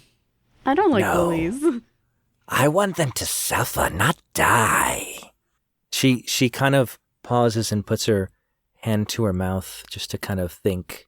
Wouldn't it make more sense to just curse those, like, 3 or 4 specifically, so that everyone around them is still great and has magic and they don't? Not That's that true. I would ever I could recommend that. see where you're coming from. Yes, perhaps we should talk to Victor. And so she kind of stands upright. She walks over to the captain, and she exchanges some words that you can't quite hear, but there's some nodding and some pointing. And then she comes back and says, "I have told your captain which way to go. We will meet Victor. You can talk to him about it. I cannot make that decision myself. I only support his vision. But if you're true to your word, I will agree to what you've said. Now, can we sidebar? The fire-breathing kitten sidebar away from the cat person, Andrea? And I pull you guys over and I'm like, okay, now, I don't trust... I trust revenge. I like that. I don't like this Victor just blanket removing magic. That's nonsense. I don't really want to go see Victor, personally. We have this task that Skirmish set us. So, if we turn to go find this Victor guy and the crack is pointing us another way, what do you guys think? I don't know. Yeah, no, I agree. Well, I mean, we could just check. yeah, I think we see whether our paths diverge. I have a feeling the crack might be pointed in Victor's direction. But I think we might have to deal with that after we find out whether this is in the same direction or opposite. All right. I go back to the captain and I say, well, we'll do what the cat person wants for now. I believe she said her name was Andrea. Might do you well to use people's proper name. I will write it down. Very well, Rufus. Andrea, do you have a family name, a second name? Yes, my name is Andrea Whistlekind. I'm Errol Corvidbow. She nods. You said Whistlekind? Yes. They call me Rufus. She nods in your direction as well. Like, you can tell by her body language, she's still hesitant. Probably has to do with the wrestling and the trapping. But she is, you can tell she's not completely hostile. She's willing to take it one step at a time. She sabotaged our rudder. I think we're allowed to do some wrestling.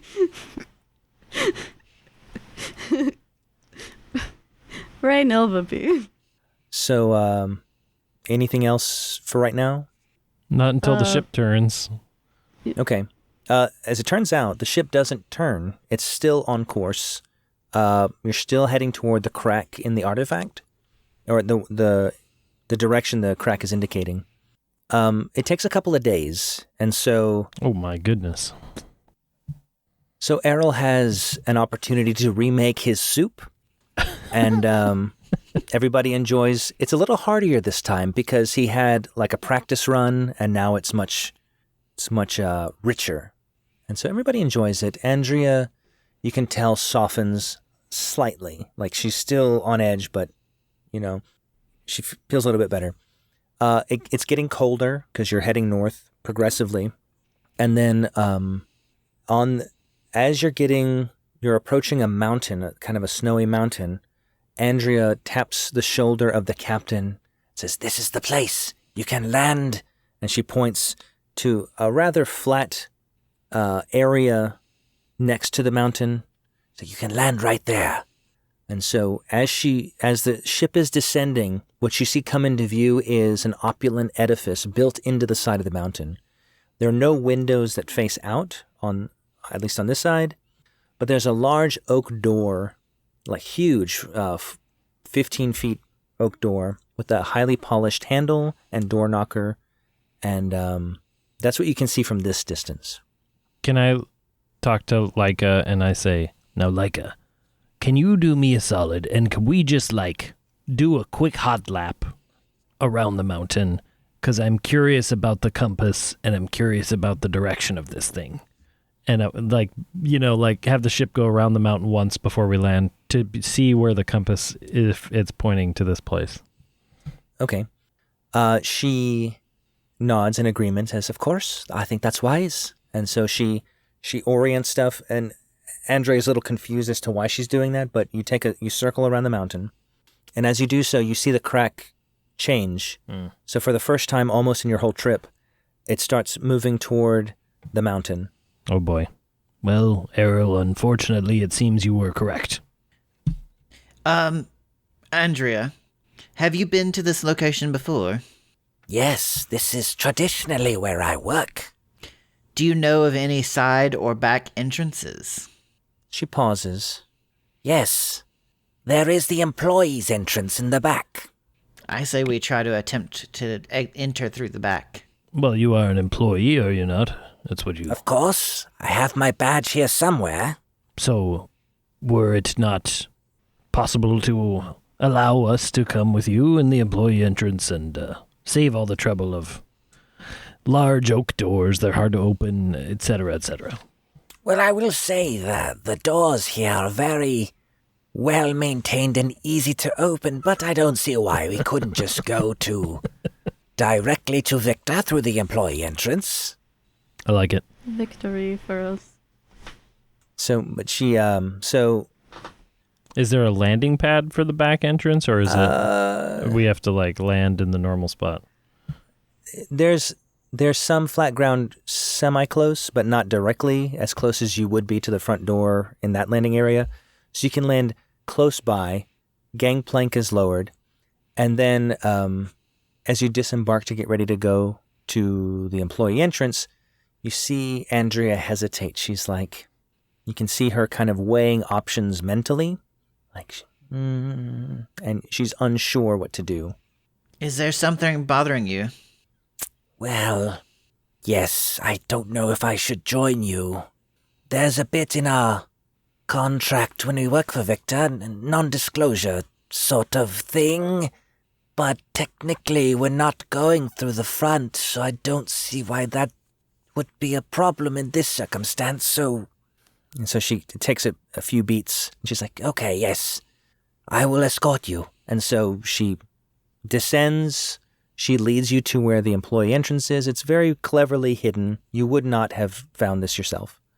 She has one of those retractable badges, like on a zip line, and she puts it against a reader of some sort, and you hear a bling, and then a rock wall kind of opens, and it's like, well, here we are. We're going into the plant collection. I guess nursery of sorts. It's right off the sanctum. Andrea, would you feel more comfortable if we pretended like we held you at sword point and that you were under duress?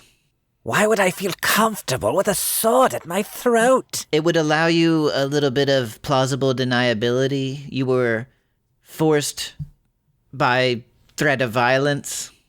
I don't think that would be necessary. Victor is very clever, very wise, and also quite kind. I don't think such theatrics would be necessary.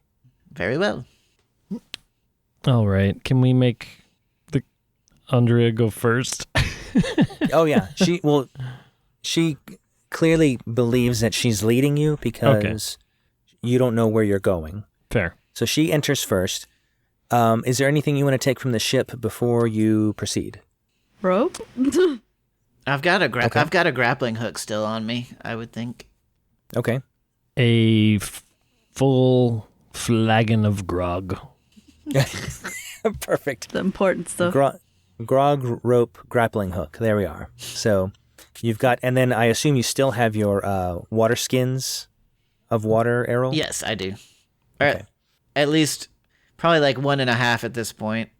Or Ooh, maybe I drank a full one because it's been a few days, right? yeah. Mm-hmm. But there, it was a stocked galley. You were able to eat and drink, no problem. I would like to pull my hand out, which is just on my hand, on my arm, I guess. I would like to look at my hand upon crossing the threshold. Oh, wait. Running back to the ship, grabbing the gem. Okay. And bringing that too. But then, yes, as we cross the threshold, I would like to see what happens to my hand in all this.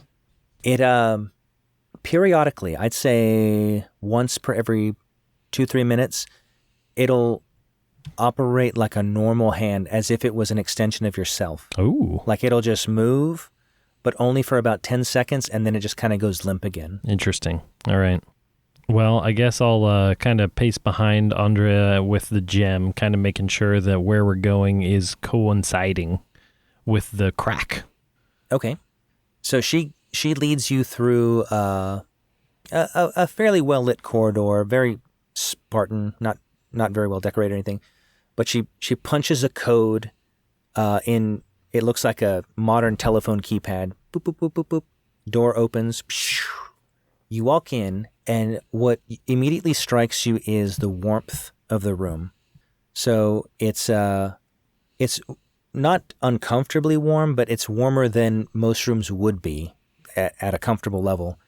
And as you walk in, you can see on your immediate left a row of plants, and these plants are being fertilized and watered by mechanical claws that are kind of operating around them.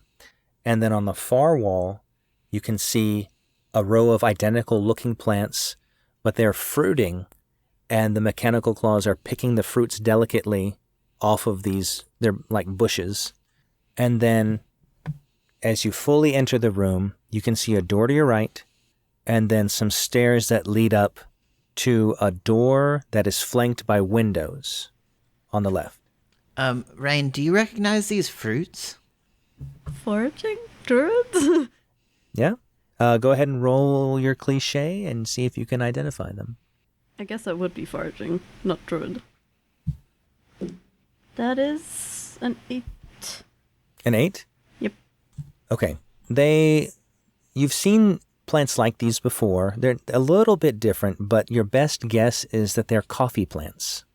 And so you're not quite sure by looking at the plant itself, but by looking across the way and looking at the fruit, he's like, well, those look like coffee beans. And so the claws are picking them off the bush and dropping them in hoppers that are by the bushes themselves. They could be coffee, perhaps. I love coffee. But it's not coffee yet, right? It's just the fruit. There's no coffee nearby. Unfortunately. Ugh. I mean, All you right. could probably lick a bean. It's probably just not going to be pleasant. I'm going to have to do that now. Okay. Andrea, would it be acceptable for me to take a fruit and then lick it? And I could either A, put it back, because, it's not mine, or B, keep it because I've licked it. So Andrea looks at you quizzically like, why would you lick a coffee fruit when you could just have some finely brewed coffee once we get to the sanctum? Oh, that was an option? Oh, well, I suppose I didn't think it would come up, but yes, this is one of Victor's brainchilds. He wants vertically integrated coffee such that he can grow the best coffee, roast it to his standards, and then have great coffee whenever he pleases. I appreciate the industriousness. But to answer your question, sorry, I would not pick a bean to lick it. And if you did, certainly don't put it back.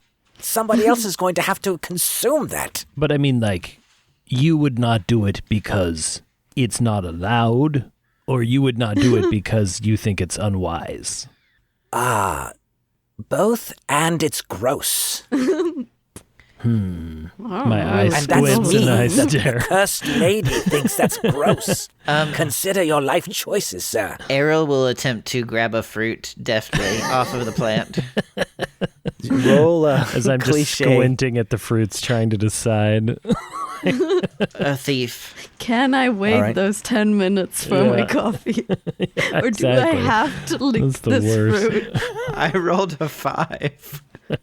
You do not get a fruit. As you reach for it, the mechanical claw detects the presence of your hand, pecks at your hand in order to get it away.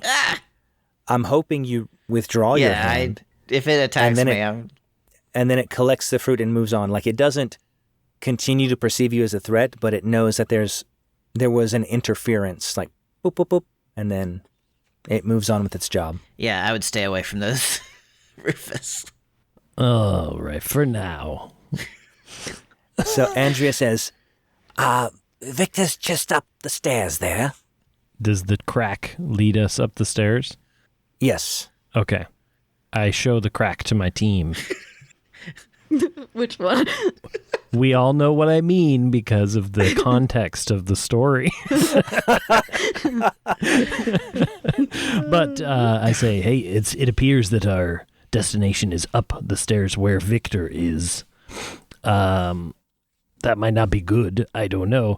We are trying to stop someone from affecting magic in the world, correct? The mission you were given was to find out what's happening and fix it. Just so broad of a mission. We don't. Okay. Well, they didn't know what's happening. Like, something's happening, but we need to find out what's happening. All right. And so maybe you're closer to that? So we need to approach this with brains. And then I'm going to step to the back of the group. Thinking of coffee beans. Yeah. It's a good thing we have a wise crack on our side. Hey. Let's crack this case. All right. So what do you choose to do? I will say, she said to go up the stairs, correct?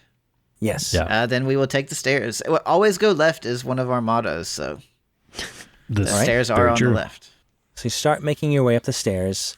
As you do so, Andrea kind of waits and ties her shoe at the base of the stairs, and you start climbing the stairs.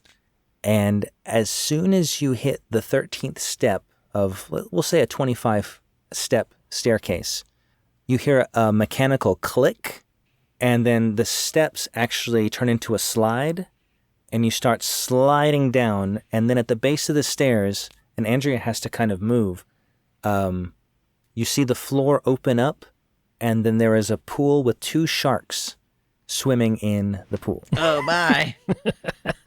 A double cross.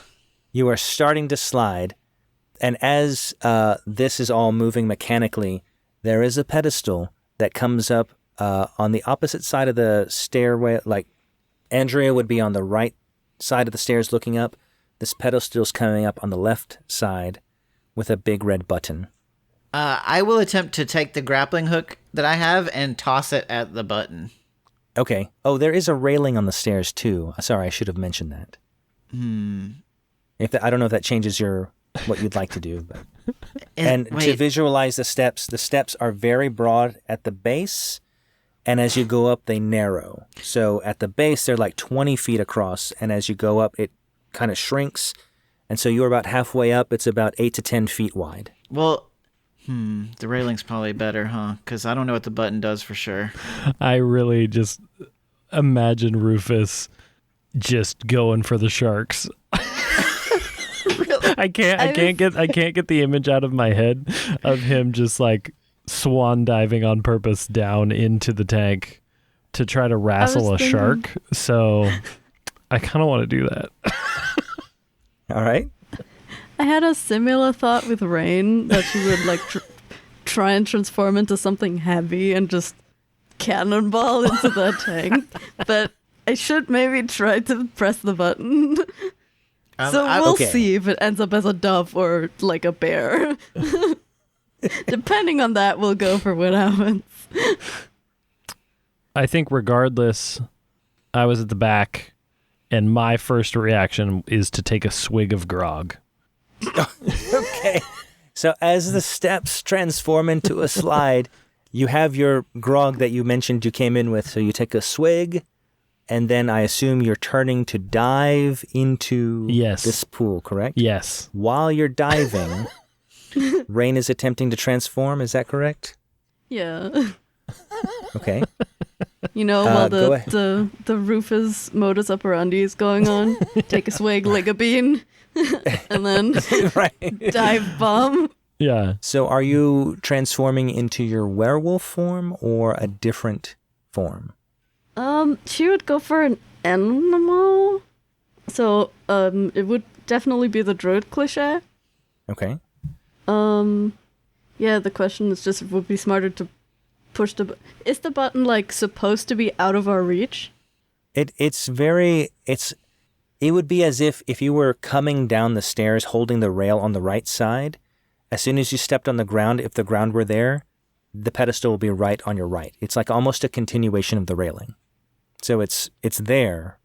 Okay, she would try and turn into a dove this time.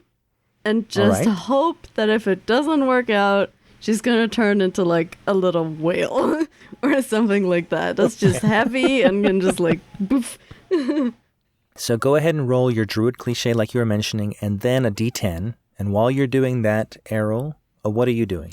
So I'll go for the railing instead, but I am attempting to grapple the railing, and I would like to use Thief for this. Explain how Thief would work in this circumstance. I mean, so a grappling hook is often used to scale walls to try and, like, sneak into buildings and stuff, so I'm guessing that's where his experience with the grappling hook comes from. Okay. So I didn't know Errol was a second story man. That's exciting. Okay, yes, I'll accept that. Go ahead and roll for Thief. You don't need to roll, Rufus. You are diving like a swan. I like to imagine that this is not the first shark I've wrestled. That's what I like to imagine. And so I just went into full on like, bring it on, sharks. And I dove in. I got an 18. Excellent. So you grapple the railing with no issue at all. And it's such a good roll that I'll let you place the hook wherever you choose and have it so that you're swinging wherever you choose. That was excellent. I will attempt to... So the railing is underneath the button? The railing is at kind of the same height as the button because the button's on a pedestal. And so as the railing goes down, as you were like, if you were holding it as you were walking down or sliding down, the pedestal will be right there with the red button. So could I, as I'm sliding down, could I toss the grappling hook upward to the railing and then kind of like try to, I was gonna say bounce back up towards the button? Does that make any sense? Yeah. Well, you could like, as you're sliding down, you can jump off the slide, right? Because you have a controlled descent. Yes.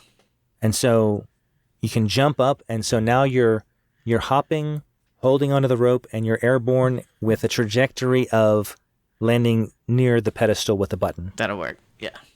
Okay. So what did you roll, Reine? I rolled a 22, and then another 10. Oh, well, since you're trying to turn into a dove, you actually transform into like, crocodile isn't the right descriptor because that would be too small, but like this massive crocodile. Yeah. So you turn into, I don't know if that's what the opposite of a dove is, but that's what you do. And so you see this massive crocodile sliding down into a tank full of sharks. And so we're pretty much initiating combat. Yeah. And so what we'll do is we're going to use different cliches that you use in the combat mechanics to attack the sharks if you are engaged with them.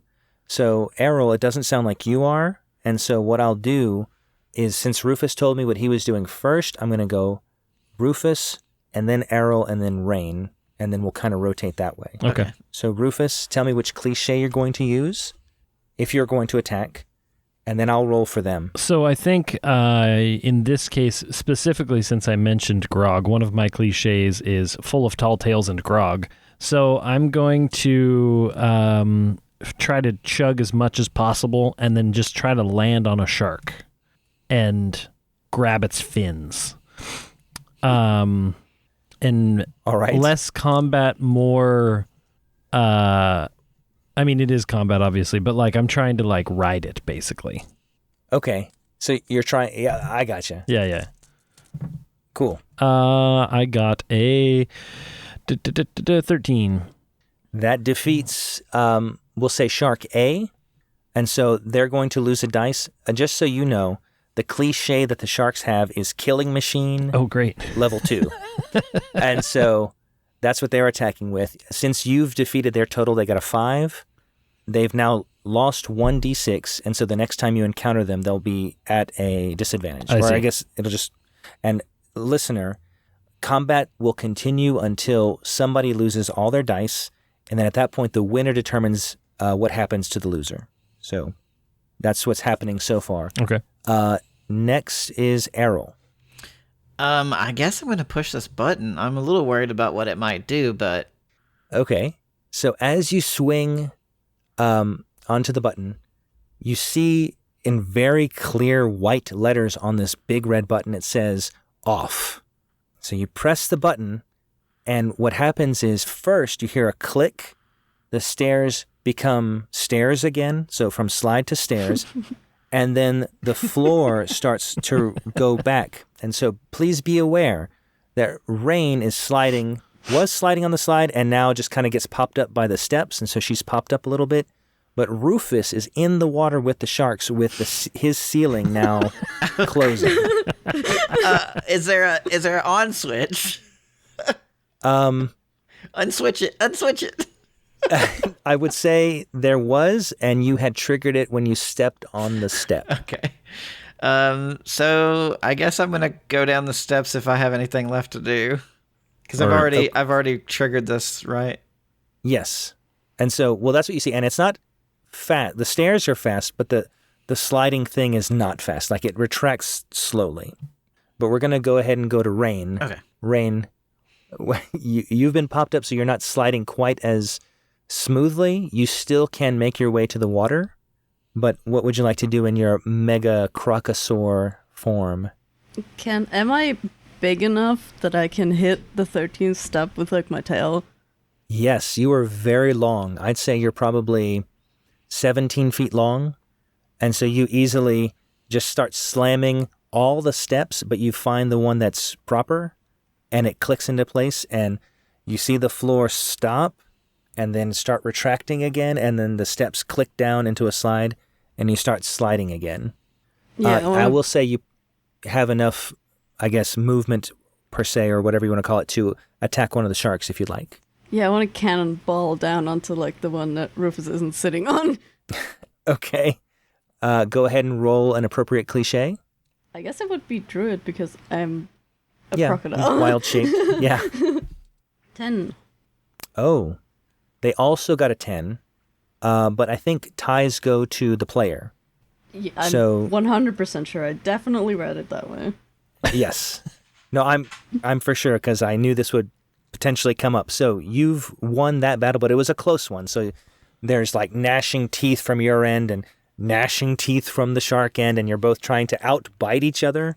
Lots but of you teeth. get the edge. Yes. You get the edge, and they lose a die. So they're both down to one die in the killing machine cliche. Didn't even take me out on a date first. We're now back to Rufus. I'm on the shark. I succeeded in holding on to the shark in theory. Oh, yes. Wonderful.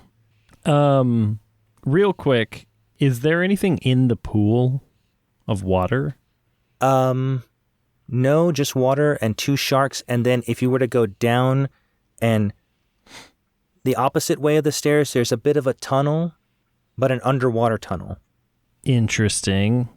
I really want to go down that tunnel, but it seems counterintuitive. I look up at Errol and I say, Errol, are we trying to get out of here? I don't know.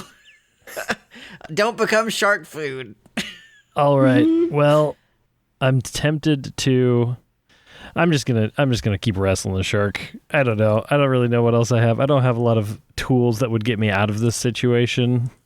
All right. Other than just continuing my attack. Ooh. Could I try to get the shark drunk? What cliche would you use in that case? My grog cliche. My full of tall tales and grog. Yeah. Okay. Sure. I pop the cork of the thing, and I reach down and pick the shark's mouth up out of water, and I try to pour the grog into the shark's mouth. All right. What did you roll? I think that's a great strategy. Hey, 14.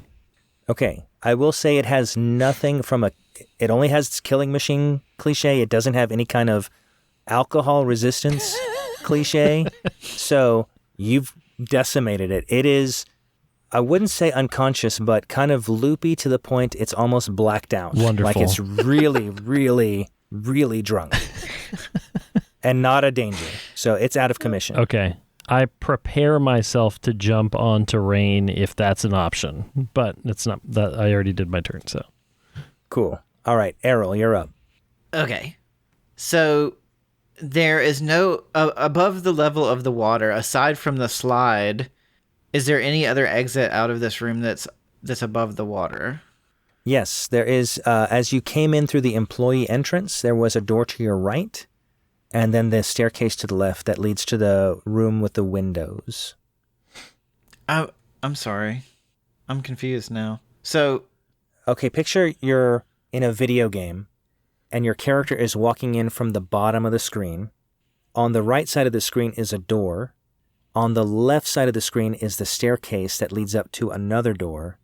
Flanked on top and bottom of that door are windows that lead into a room, but not outside. And so essentially the shark tank room is underneath the plant room we were just in. Yes. I gotcha. Okay.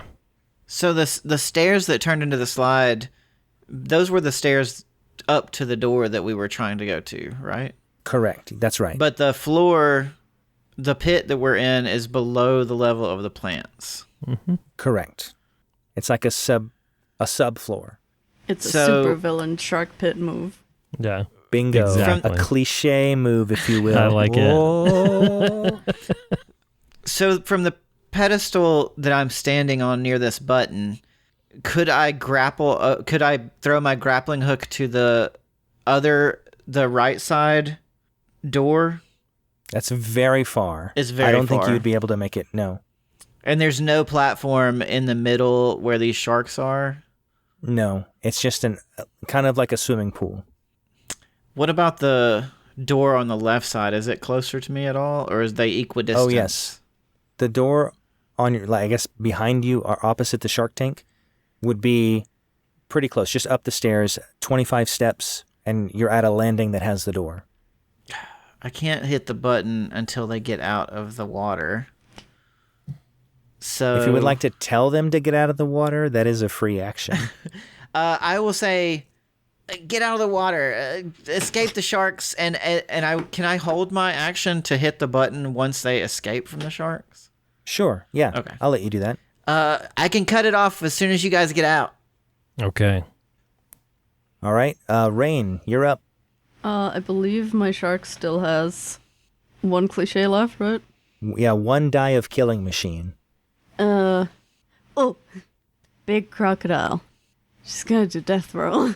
Oh, nice. Okay. Go ahead and roll for that.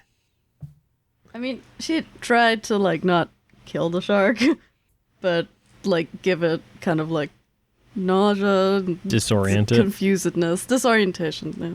I think I appreciate your care for animals, even if they are trying to kill you. I mean, it's not like he woke up and was like, yeah, I think today I'm gonna kill Rain. Yeah, a shark's gonna shark, you know what I mean? That is... I rolled Druid, because crocodile. Mm-hmm. That is an 13. A 13. Ah, that beats the 6 that the shark rolled. It rolled as high as it could, but not enough. And so you've succeeded in disabling the shark, and now both sharks are neither are dead, which I was surprised that this was the outcome, but they are disabled. Can I... Should we check out the tunnel, the water tunnel? I really want to, but I just don't know that it's going to help us. I mean, we could just look at it for a second. Just hold on and we'll just go on a little dive. All right, I can't say no. Errol, we will be right back. Okay. Crocodile noises. Affirmative crocodile noises. I Be give him a careful. Limp hands thumbs up. All right. I assume you're holding your breath, Rufus? Yeah, that's what Rain said. So I just grab onto a giant rain-odile and hold my breath. I mean, right, she can actually talk in any form that is not a wolf, but she probably would have been like. Well, I did say I was looking at it with her prepping to eyes. jump onto you regardless, so I would just read the room and hold my breath, I guess. Does the crocodile still have she would antlers? Still knock at it. No, that's because she's not technically a werewolf, but a chatloup, and they have cat faces and horns. So all of her animals are mostly normal animals. All right. I will say you go through this little corridor. It's very short. You go in, but it's kind of just like a holding bay with a couple of, you see fish guts, fish bones, as if they were fed, but they have eaten, but it hasn't been cleaned up yet. And so as you come in, you see another one of those mechanical claws that was picking the fruit of the coffee plant, picking up some of the bones, but it's moving very slowly, like it's not, as if they're not really meant for water per se, so they're not as adept. And so it's kind of a small holding pen, it seems. No treasure, though? Kind of. Make a piratey treasure roll. I will.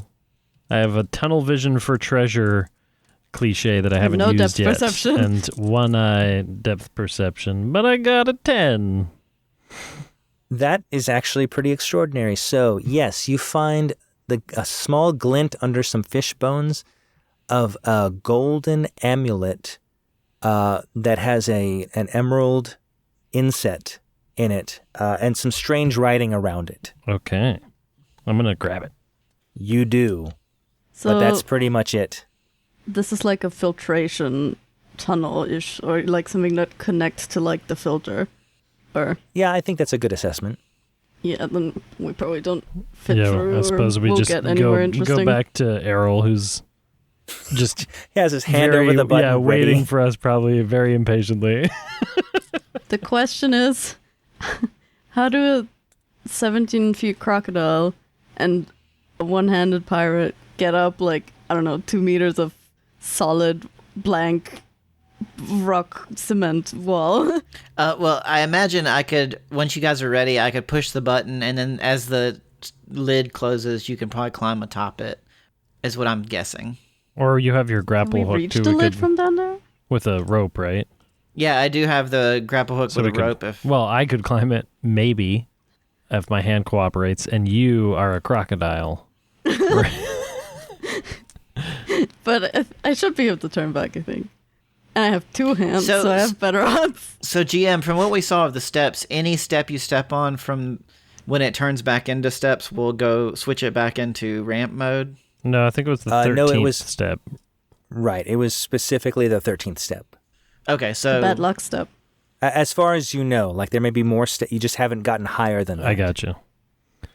Well, I was just going to say, well, I guess I'll start climbing up the grappling hook, and I'll see what Raine's going to do. Is my hand going to work for this?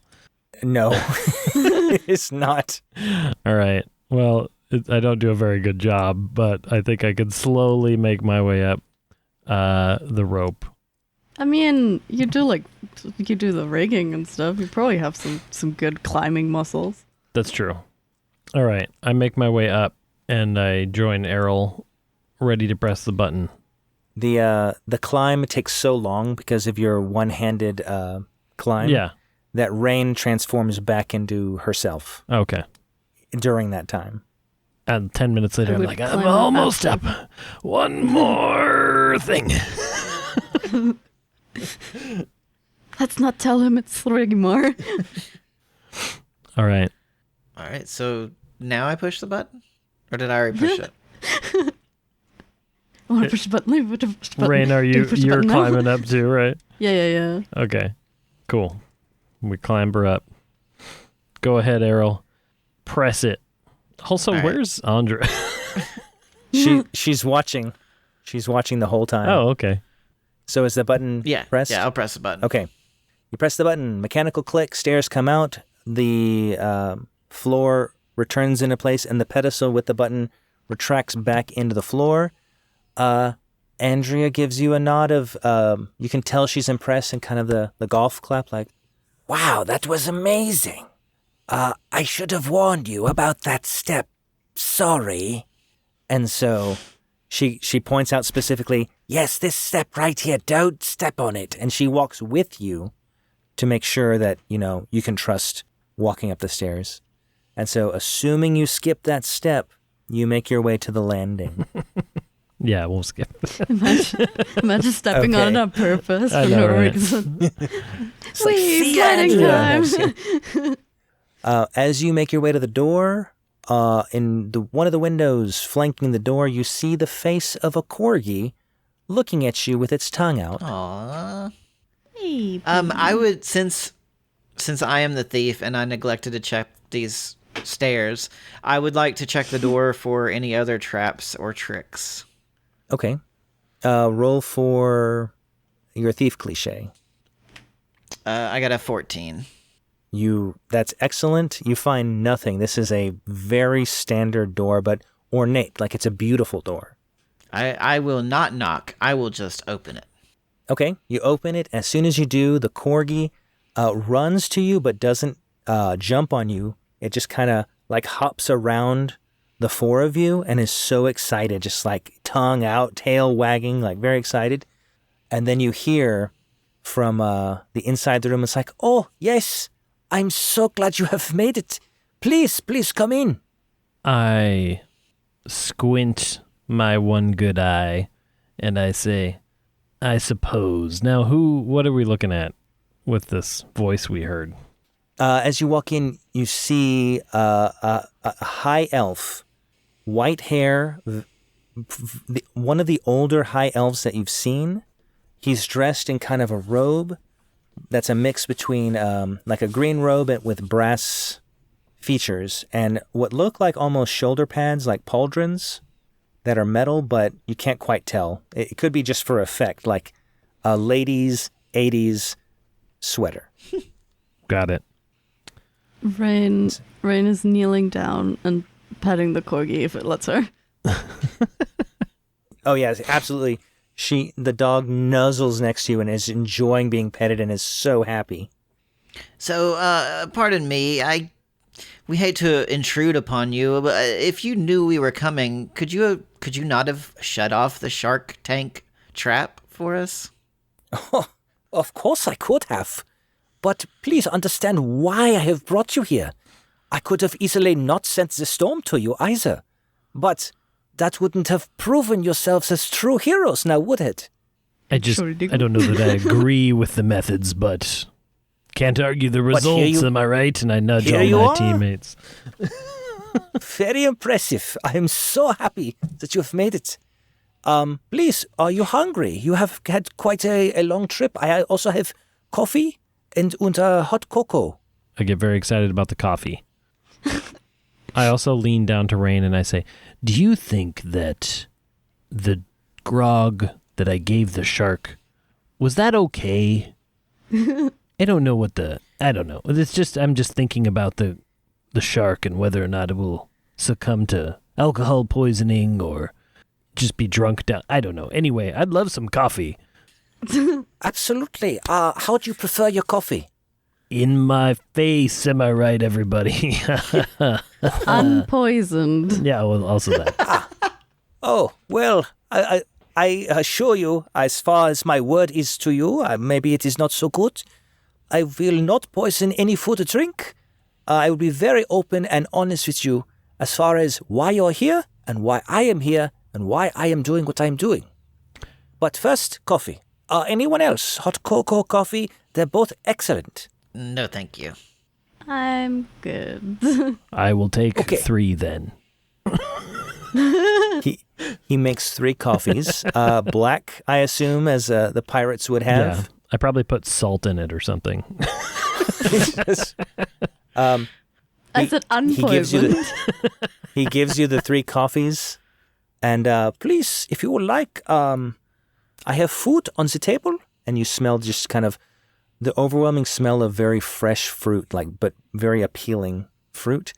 You're also in what is kind of a mix between a library, a laboratory, and a dining room.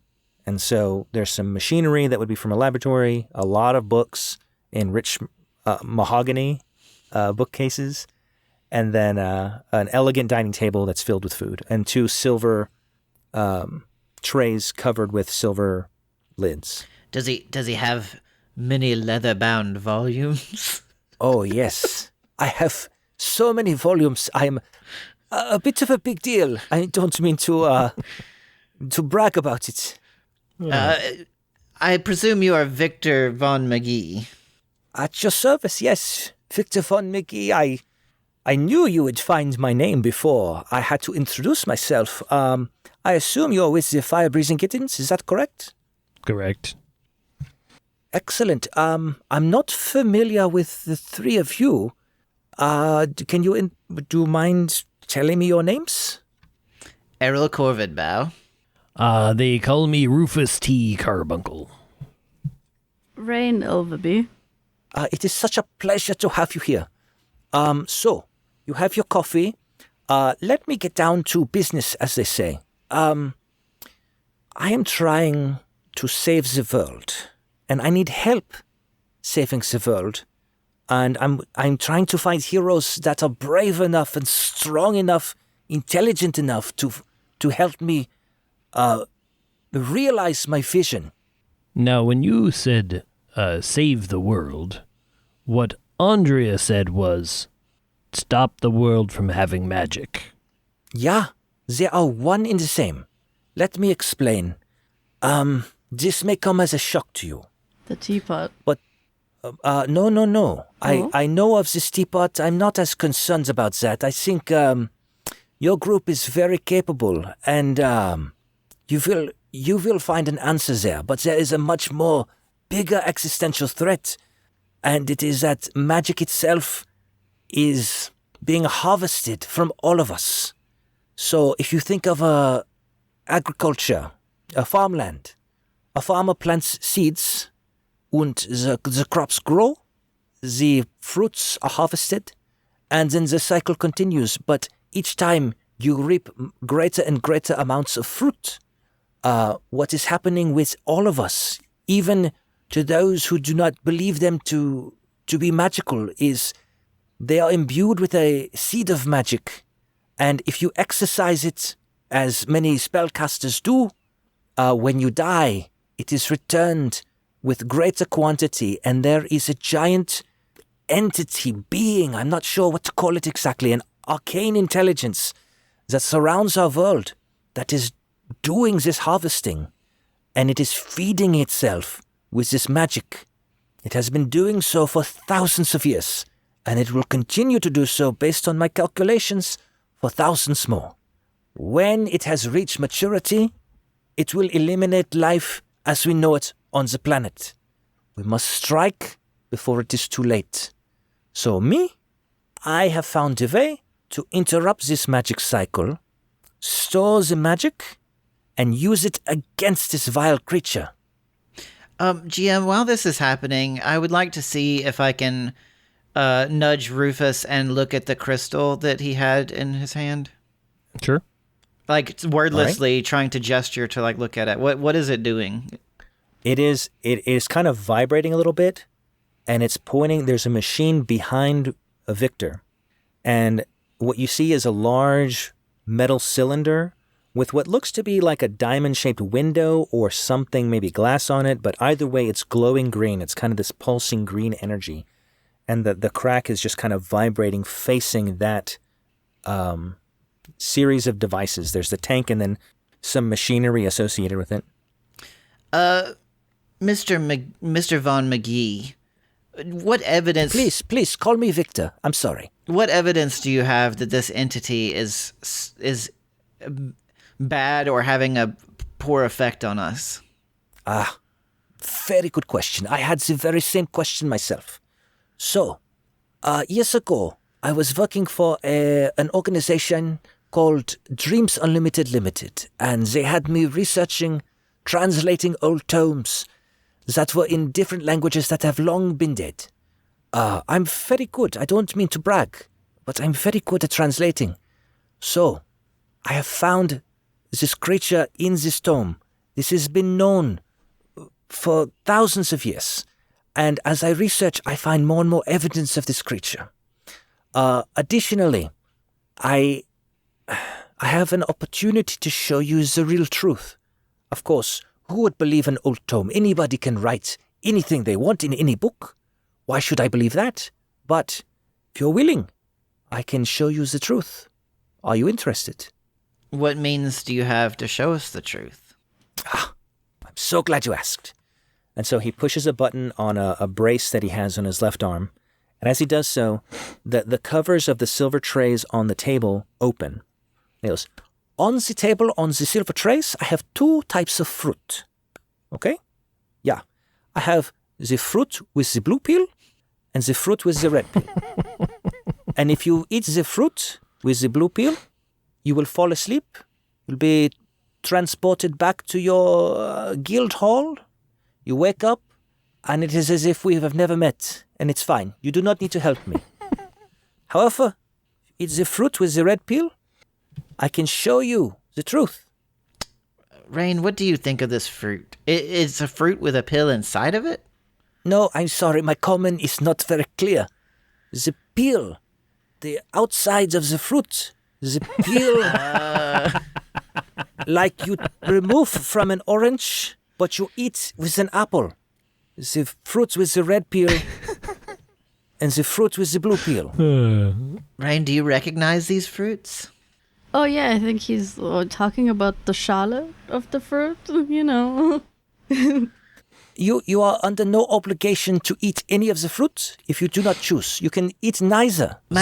All I'm offering is the truth. Well, okay, but let me back you up here. So your plan is to starve the creature. Ah, more than that. I starve the creature, weaken it, and then with the energies that I intercept from the magic cycle, I'm able to convert.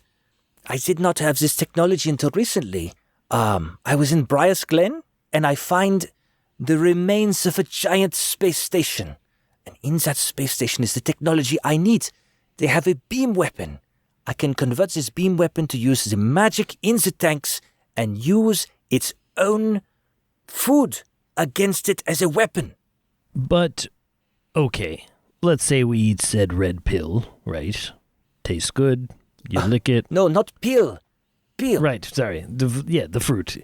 And do you just lick it or do we eat it? It would be better if you consume it. You can lick it, but that sounds very odd. That's your opinion. But, so we starve the creature, we weaken the creature, we shoot the creature. Yeah. And then what's the next step of magic? Well, from what I understand, this creature is not responsible for magic per se. It is more of a catalyst. So, magic exists in our world, but it is virtually an untapped resource in and of itself. What the creature allows is us to use this resource. However, if this creature disappears, we still have magic, but the ways we know to use it are changed. It will be difficult, but we can find ways to use it again. But frankly, my view is magic is a crutch. It prevents us from using our minds, our efforts. When things were made of stone and iron, it was much better. GM, I would like to use smooth talking in this case not to convince him of something, but to see if I recognize someone unloading a bunch of bullcrap. Sure. Yeah, I was going to say kind of in line with that too. What's Andrea doing during all of this speech? Because she's having coffee on the couch. Okay, because my mind is going to the whole starving creature versus the cat that was trapped and started being aggressive and terrible. Usually it's not a great idea to, create those situations. Well, I'll have to do an aside with that because I want to talk to you guys about this, obviously, before we put anything in our mouths. I rolled a 4. I rolled a 4, which is really bad, I think. It is. So you can tell from a 4, it's still pretty good, but not enough to get what you need. What you can tell is that he absolutely believes what he's saying. Like, he's not trying to deceive you, but you can't tell if what he's saying is true. I would like a moment to confer with my friends. Absolutely, I totally understand. So, if you would like, please make yourselves at home. We have a seating area over here. We have plenty of food. Even if you do not want to eat the red peel or blue peel fruit, you may have any food you wish. We also have, really, the hot cocoa is, it's delightful. So we sidebar. Yeah, I would really like to get out of his earshot and talk about this. While you do that, he's just kind of petting. He's sitting in the far end of the room, petting the dog and checking dials and whatnot. So, here's my issue. Andrea said she wanted to end all magic and that this guy was willing to do that as well. But he just blatantly stated that if we kill the monster, the creature, that magic will still exist. But we won't be able to access it like we have before. He did say that? He did. But I still don't necessarily believe the guy at all. Because all we know is that magic is wonky. And all we know is that he created a storm, apparently. Not sure how that worked. He put the Andrea on our ship. Like, we don't know that there's he's the creature as far as I'm concerned. You know what I'm saying? Like, yes. It's all good to blame the creatures in the sky when the rest of us can't see them. And for all I know, these fruits are like psychoactive, and That's what I was like thinking. perhaps we take them and we see kind of crazy stuff, but what does that prove? What do you think, Rain? Yeah, I'm also kind of suspicious about these fruit. Because if one of us can put us to sleep and send us back to the guild hall, what can the other do? What? How would it show us the truth? What if one of us was? Not- I'm sorry. If not, through, as you said, hallucinogens. So, I would honestly be willing to try the fruit, but I wouldn't think all three of us should do it at the same time. But is that even worth it? Do we have time to like deal with that, or should we just try and shut this machine down? I feel like we could go 9 million directions at this point. I was also going to suggest that as the resident imbiber of questionable fluids, I could eat the fruit, and perhaps while being shown the truth, we also figure out a way to shut off the machine, because maybe that's our issue. Because if that's what's causing the magic to fluctuate and go crazy, the creature might not exist exactly. I don't know. Okay, I have a proposal then. If you could, Rufus, make a big dramatic deal about trying the fruit, if you want to try it, and then I will snoop around the machine and see if I can gather any clues in that direction. That way, if like the machinery does something different than what he says it does, or if I can learn any clues that way, then we can like reconvene. What is that? How does that sound? Sounds entertaining. And then, Rain, if you wouldn't mind just being the trip sitter for Rufus, keep an eye I can on do him. that, yes. I'll be a guard dog. So then I say, all right, Victor, come over here. I would like, Oh, yeah. why don't you take a seat across from me, and I will Okay. try this fruit, but only I'm going to try it first. Yeah, that's fine. But I don't mind. but Would here's you the prefer thing. I try it with you? That would be interesting. Like halvesies. If you prefer, whatever you like, it's fine. I don't have to consume the whole thing. No. One bite should do. All right. I would like to. Is there a knife on the table? Surprisingly, no. I would like to take my hook hand out and stab into the fruit, and then bring it over to my plate, and then take a really long time using my hook to like try to slice it into pieces. It's in theory giving Errol time to do stuff, and then I will pass half of the fruit to him, and I will take half the fruit, and I will take a bite. I'm not opposed. Right. Victor also takes a bite. It's like, is it not juicy? It is juicy. It tastes like red. You're probably wondering, what is the deal with this fruit? I will tell you. inside this fruit is a microbe, and the microbe is now in your body. And so you feel your ears start to tingle. And it's like, so what you now have is the ability to understand every language. So, for example, he turns to Reine and Errol, and he goes, Es ist so schön, jemanden mit guten Manieren zu treffen. I always mess that up. And they hear that, but you hear, it is so nice to meet people with good manners.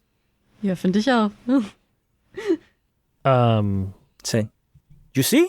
And so you may not be aware that you heard something different. Okay, that's what I was going to ask. It's like, sorry, it is not clear many times when I do this experiment with people. Do you know any languages? I know one. Is it common? Adjacent. Okay, that's perfect. Let me do this. You're quite a hero. You understand? I hear the words, yes. Yes, I was speaking Draconic. Ah, interesting. But now you can hear. You can hear in any language you understand now. Yeah? It's good? That's very fascinating. I'm not entirely sure why that matters. Because to see the truth, you need to be able to... For it to be revealed, you need to be able to see it.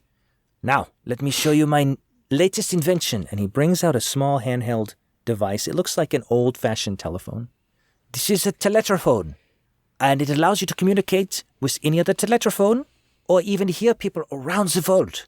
Now, I'm going to dial in the creature that I described earlier. Are you ready? Wait. Set some dials. Calling the creature. Here you are. And he hands you a handset. All right, I will bite and I will put it up to my ear. You hear, hungry, hungry, hungry. All right, guys, so I'm listening, and it appears that there is a voice that is saying that it is hungry. GM, I can wait a little longer, but while this is going on, I would be inspecting the machine and like trying to decipher whatever clues I can. So it's very well organized and put together, and everything is very clearly labeled. And so you see like the rate at which energy is being absorbed, amount of magic that is stored currently, and then also things that seem to be related to pressure and the threshold that is necessary in order to fire the weapon. So the pressure, is there like a valve to manipulate to like increase pressure, or like a shut off to like keep it from flowing out? It's more a matter of it's reading the pressure, and the valve would allow you to like rapidly decompress the chamber so that the pressure would go down, but all the magic effectively would come out. This is what you can best decipher based on trying to break into different places and reading such components. So is there an easy way for me to like disable this machine from these controls that I can tell? Not from those controls, but as you kind of go, you're inspecting all around, I assume, Yes. right? At the rear of the tank full of glowing magic, there is a pedestal with a big red button. In white letters, it says off. Okay. Noted. I'm going to turn my back to it, but like stay in that general vicinity, and kind of lean casually against the wall or something. But I'm going to say, Rain, what do you hear if you listen to the device? I hand it to Rain. Yeah, Ren would lean in and try to listen. I handed Rain the would- phone to Rain. And Ren Okay. would lean in and try to see what she hears. It is completely indecipherable. It just sounds like noise to you. I look over at Victor and I say, now, Victor, is this a two-way device? Or is it only a listening device? It could be theoretically a two-way device. However, the microbes in your body only allow you to hear any language. It does nothing for your speaking. I do not know how to speak to this creature. I will say it was saying something very different before I turned on my machine. Well, what was it saying? Oh, it's talking about growing and what its plans were after it was going to mature. More like the dreams of an adolescent. And now, how long has it been saying hungry? I'd say just shy of a week. Is there any chance that what you are doing is also affecting the creature? What do you mean? Well, how did you control a storm earlier? Ah, that is a technological marvel. However, it appears it's not as great as I assumed. And so he points to a machine just to his left, and you see what looks like a fried electromechanical device. It's like, it was supposed to last more than just one go, you know? But all I had to do was narrow in on the bracelet of my friend Andrea here, and I knew exactly where you would be. So I knew exactly where to send the storm, no? How long have you been siphoning magic? About a week, I would say. And you really don't see that there could be an issue with what you're doing and the fact that it's been saying that it's hungry for a week? No, this proves that what I am doing is helping. We want to weaken this creature. We want to attack this creature. We want to kill this creature. Because if we can kill it before it gets too massive for us to do anything about, then we are free. Excuse me, but this does not prove that there is some giant entity outside of our planet starving right now. It could be a frog on a lily pad that you are sucking the sustenance out of. Yeah, I suppose that's true. I will tell you what. Why do I not listen in on somebody you know? I can tune this teletrophone to anyone, anything, as long as it is alive. How about Nulasag? Very well. Who is this person? I describe their location and physical description. Yeah, they'd be at the guild hall, Fire Breathing Kittens Guild Hall in Nikomoy. The older dwarf, I believe, and yeah, he's the leader of our guild. Okay. He brings out a map that has like thousands of pinpoint. It's like a huge grid with very small squares. And he goes, "Would you say he's right here?" And he's pointing at the guild hall on the map. Yeah. Okay. He pushes the button, and he kind of tunes it a little bit. What kind of creature would you say he is? Dwarfen? Elfish? Goliath? I believe he's a dwarf. Okay, let me set the filters appropriately. You hear, "Ow! I don't like moving my body ever since the fireball." I hope the guild members can do what they need to do. So all you've really proven, and again, you seem like a wonderful guy, is that you have tuned in to somebody who's hungry, that speaks a language none of us know. It's just, it seems so weird that we hopped on a ship to come figure out a magical disturbance, and there just happened to be a person named Andrea, no offense, Andrea, on the ship to stop us from coming here, and then, there's a storm that supposedly was to prove our heroicness, conveniently almost killed a couple people, and then, and then there's the sharks, and I'm not feeling very welcome, is all I'm saying. I don't know about you guys, but I completely understand. do you? Now, I would like you to imagine if I, Victor, walk into the Fire Breathing Kittens Guild Hall and I explain about this creature. Do you think anyone would believe me? Do you believe me now? Like 4%. You see, I would be considered a madman. I would be thrown in the stocks and forgotten about, and this creature would continue to grow. Andrea was on your ship because I told her to be on your ship. Andrea, did you disable the ship mid-course as I instructed? Yes, Victor, just as you instructed. You see? And here you are. You were able to, I assume no one died after the storm, is this correct? Correct. Okay.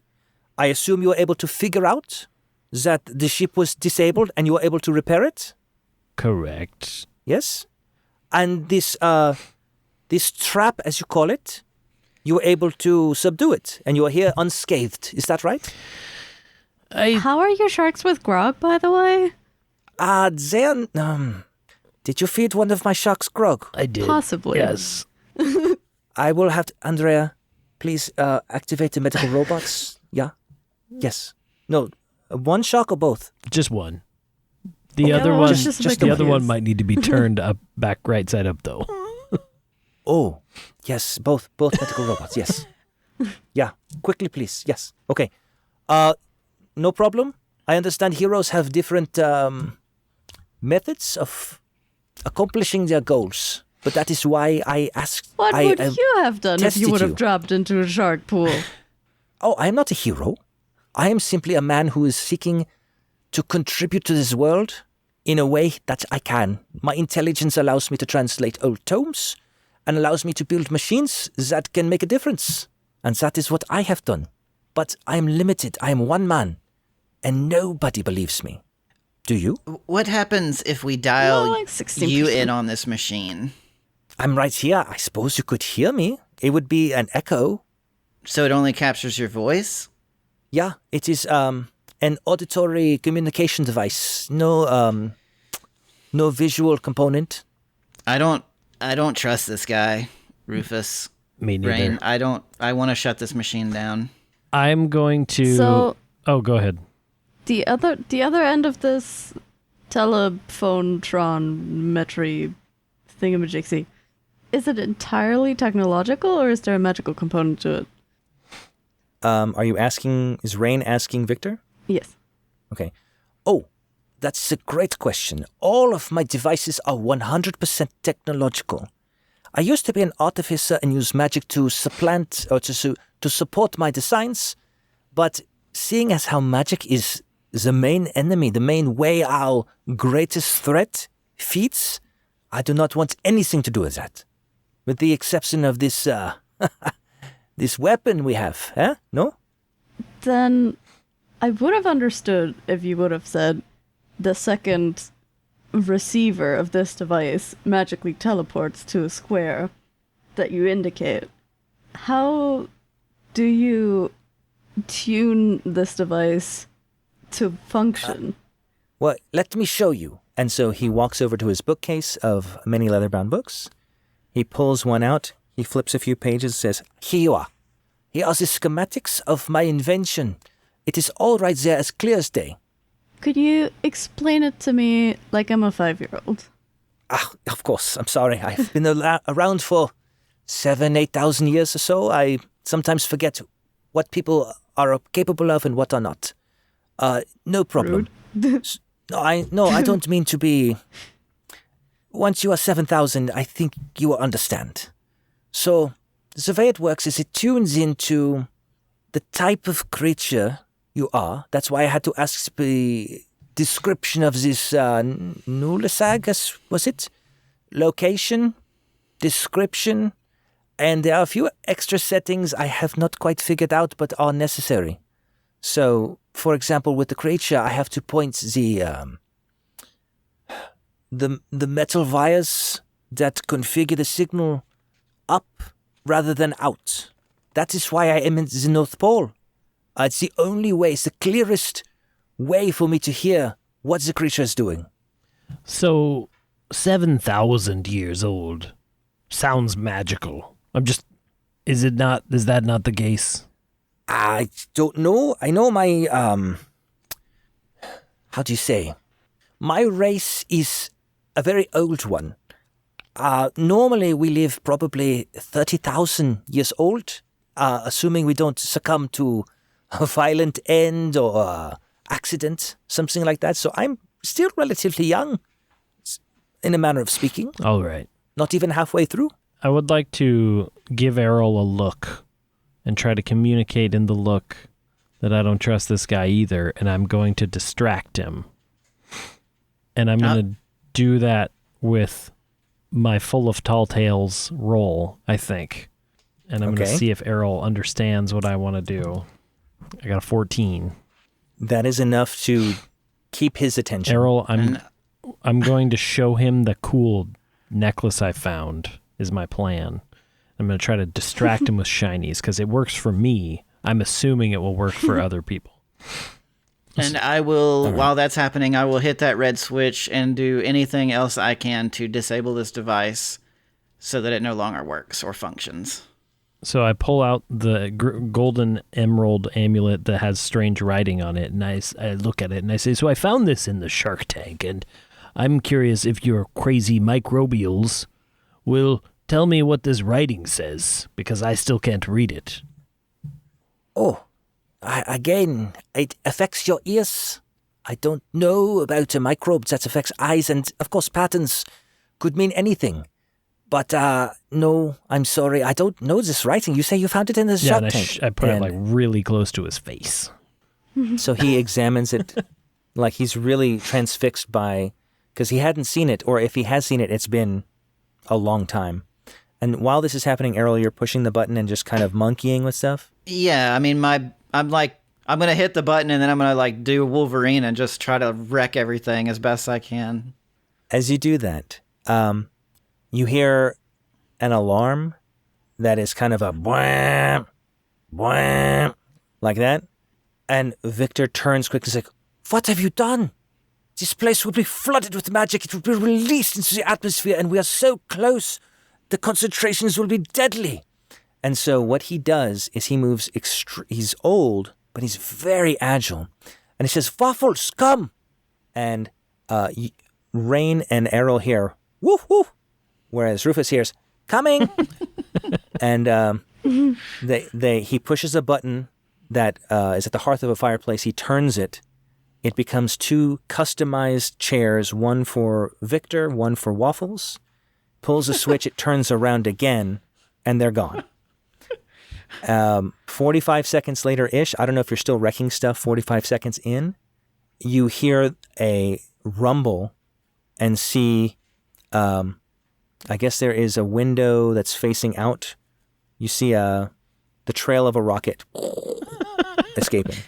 Reine, we should run, and if you could turn into like a flying giant rock again and pick us up, that would be awesome. While this is happening, the ceiling is starting to collapse. Giant stones are falling around you and exposing the sky. You're clearly on the top floor of whatever building you were at. You still see mountain kind of on the side, but you're exposed to the air. Gonna try to turn into a rock. Is Andrea freaking out or gone? Well, she went to go do the medical attending to the sharks. Oh boy. And so she's not around. Oh boy.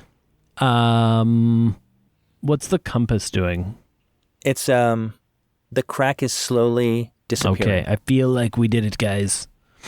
I don't know what we did, but I think we did it. I hope so. I didn't buy that crap about the entity trying to siphon the magic. I don't know. So the foundations of this building are shaking a little bit more as the window, the green flashing or pulsing magic window, it's flashing faster. And what you see all of a sudden coming through one of the holes in the ceiling is a rope ladder. Dun, dun, dun. Can we yell Andrea's name? Yeah, I was going to say, I feel a little bad leaving Andrea. Yeah. You can, sure. I want to... We'll try really loud. Yeah. Let's do that. You don't get a response immediately, but the blaring of the alarm is...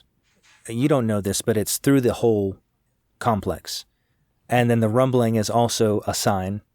And so you do see a frantic Andrea run in, and her eyes are wide, which just exposes more of the white. And she's like, what's happened? I pick up a... Meltdown. Yeah, I was going to say, I pick up a blue fruit off the table and I say, eat this, everything will be fine. And then go to grab Andrea. All right. She looks up and she kind of looks around and she takes a bite and she instantly falls asleep. All right, let's go. So we climb the ladder. Are you climbing with Andrea? Oh, I'm not. Somebody else is going to have to do it. Or somebody had a rope, grappling hook. Can I turn into some kind of mythical animal that has like 2 extra arms? Sure. You may actually, yes, you can. With the magic not being intercepted anymore, you can feel like through your veins that the problems you were having before you will not have. So feel free to transform into anything that you could transform into. I would have gone for a kind of natural creature, but I'm just going to call it a black panther with 6 legs. Okay. You successfully transform into that. And then I'll just grab her with 2 and climb up with the other 4. Nice. All right. Errol, I assume you're making your way up? Yes, definitely. Okay. As you, while still on the rope ladder, the airship starts to glide away, and you can see rumblings of the complex below, and it's just starting to collapse and collapse. And when you're about 1 mile, 2 miles out, you see a green explosion consume the entire place, and there's a shockwave, not quite like an traditional explosion, but like an energy that tingles through your whole body. And you, as a result, you don't know this immediately, but as a result, you are now a magical entity, and you can cast spells with no problem, which I guess wasn't too big of a deal for Reine, but interesting for Rufus and oh, by the way, Rufus, your hand just gonna ask. becomes it becomes completely active and is an extension of yourself and is totally in sync with you, but to the point that it did have thoughts of its own, but now you can understand it. You can hear it thanks to the fruit and this magical blast. Oh, interesting. So I can talk to my hand. You can understand your hand. I can understand my hand. I think it can understand you. I say, So yeah. hand? Are you a real hand now? Talk to the hand, just got a new meaning. So first it grasps your face and just goes back and forth and shakes your face, and then it comes back and goes, thumbs up. Whoa. Was that a hug or was that I think it was a face hug. attack? A face hugger. Right? Amazing. I like to think that this means we did the right thing. And the deep voice of hungry kind of in the back of my mind, a little worried that maybe there's actually a creature. I don't know. Yeah. All right. Well, is there anything else you want to do before we wrap up the episode? Did Andrea like magically disappear, or does the blue fruit just put them to sleep and they were gonna like bring us home somehow? The way it was going to work is there was a transporter in that room. And you would fall asleep, and he would gingerly just move you to the transporter, dial it in, and send you home. I see. Okay. Well, as long as she's good. We probably should have just saved the sharks. Yeah. Sad. Well, I mean, maybe they just got, yeeted away. They had that protective ceiling. Yeah, maybe. One of them was a little intoxicated anyway. You might not have noticed. Go out with a smile. They might have been already brought to like a medical bay. Medical bay maybe let outside into the sea. Who knows? They could have been life flighted to Nicomoy. That's right. Who knows? That's the story I like to believe. Excellent. Well, on that note, we will conclude. Thank you for joining us. Also, epilogue. Magic is, as you know it, has been restored. The magical prisons that were in danger no longer are, because the magic that is supporting them is there. Nulasag is able to get the healing that he needed, and you are welcomed as heroes. So, that's it. Thank you. Thank you, listener. And today, joining us for this amazing adventure were Reine. Haben leider nicht alle so gute Manieren, aka Rufus here's. Not everyone has manners quite that good. Rufus. I love the fact that I can do a secret handshake with my own other hand. And so I'm spending the whole trip coming up with elaborate secret handshakes with myself. And Errol. That guy was a crackpot. Goodbye, everybody. Goodbye. Do you like hearing about ridiculous and bizarre true crime stories from all around the globe? World's Dumbest Criminals is a podcast devoted entirely to that. We have con men, lottery fraudsters, and guys who are wanted for murder calling the cops about their fries being lukewarm. Dine and dashers, costumed arsonists, and incels who stalk lesbians in an effort to play their music to them. We've got perverts of every variety, including Swiss cheese, zucchini, train gropers, public monkey spankers, and face-licking local city council members. Let's not forget about the fast food drive-through tantrums, faked abductions, and amateur rappers who try to attack their rivals but end up firebombing the wrong house. If hearing about these kinds of antics sounds enticing, be sure to check out World's Dumbest Criminals podcast. It's available everywhere you get your podcasts and several clown-infested, dilapidated shacks on the outskirts of town.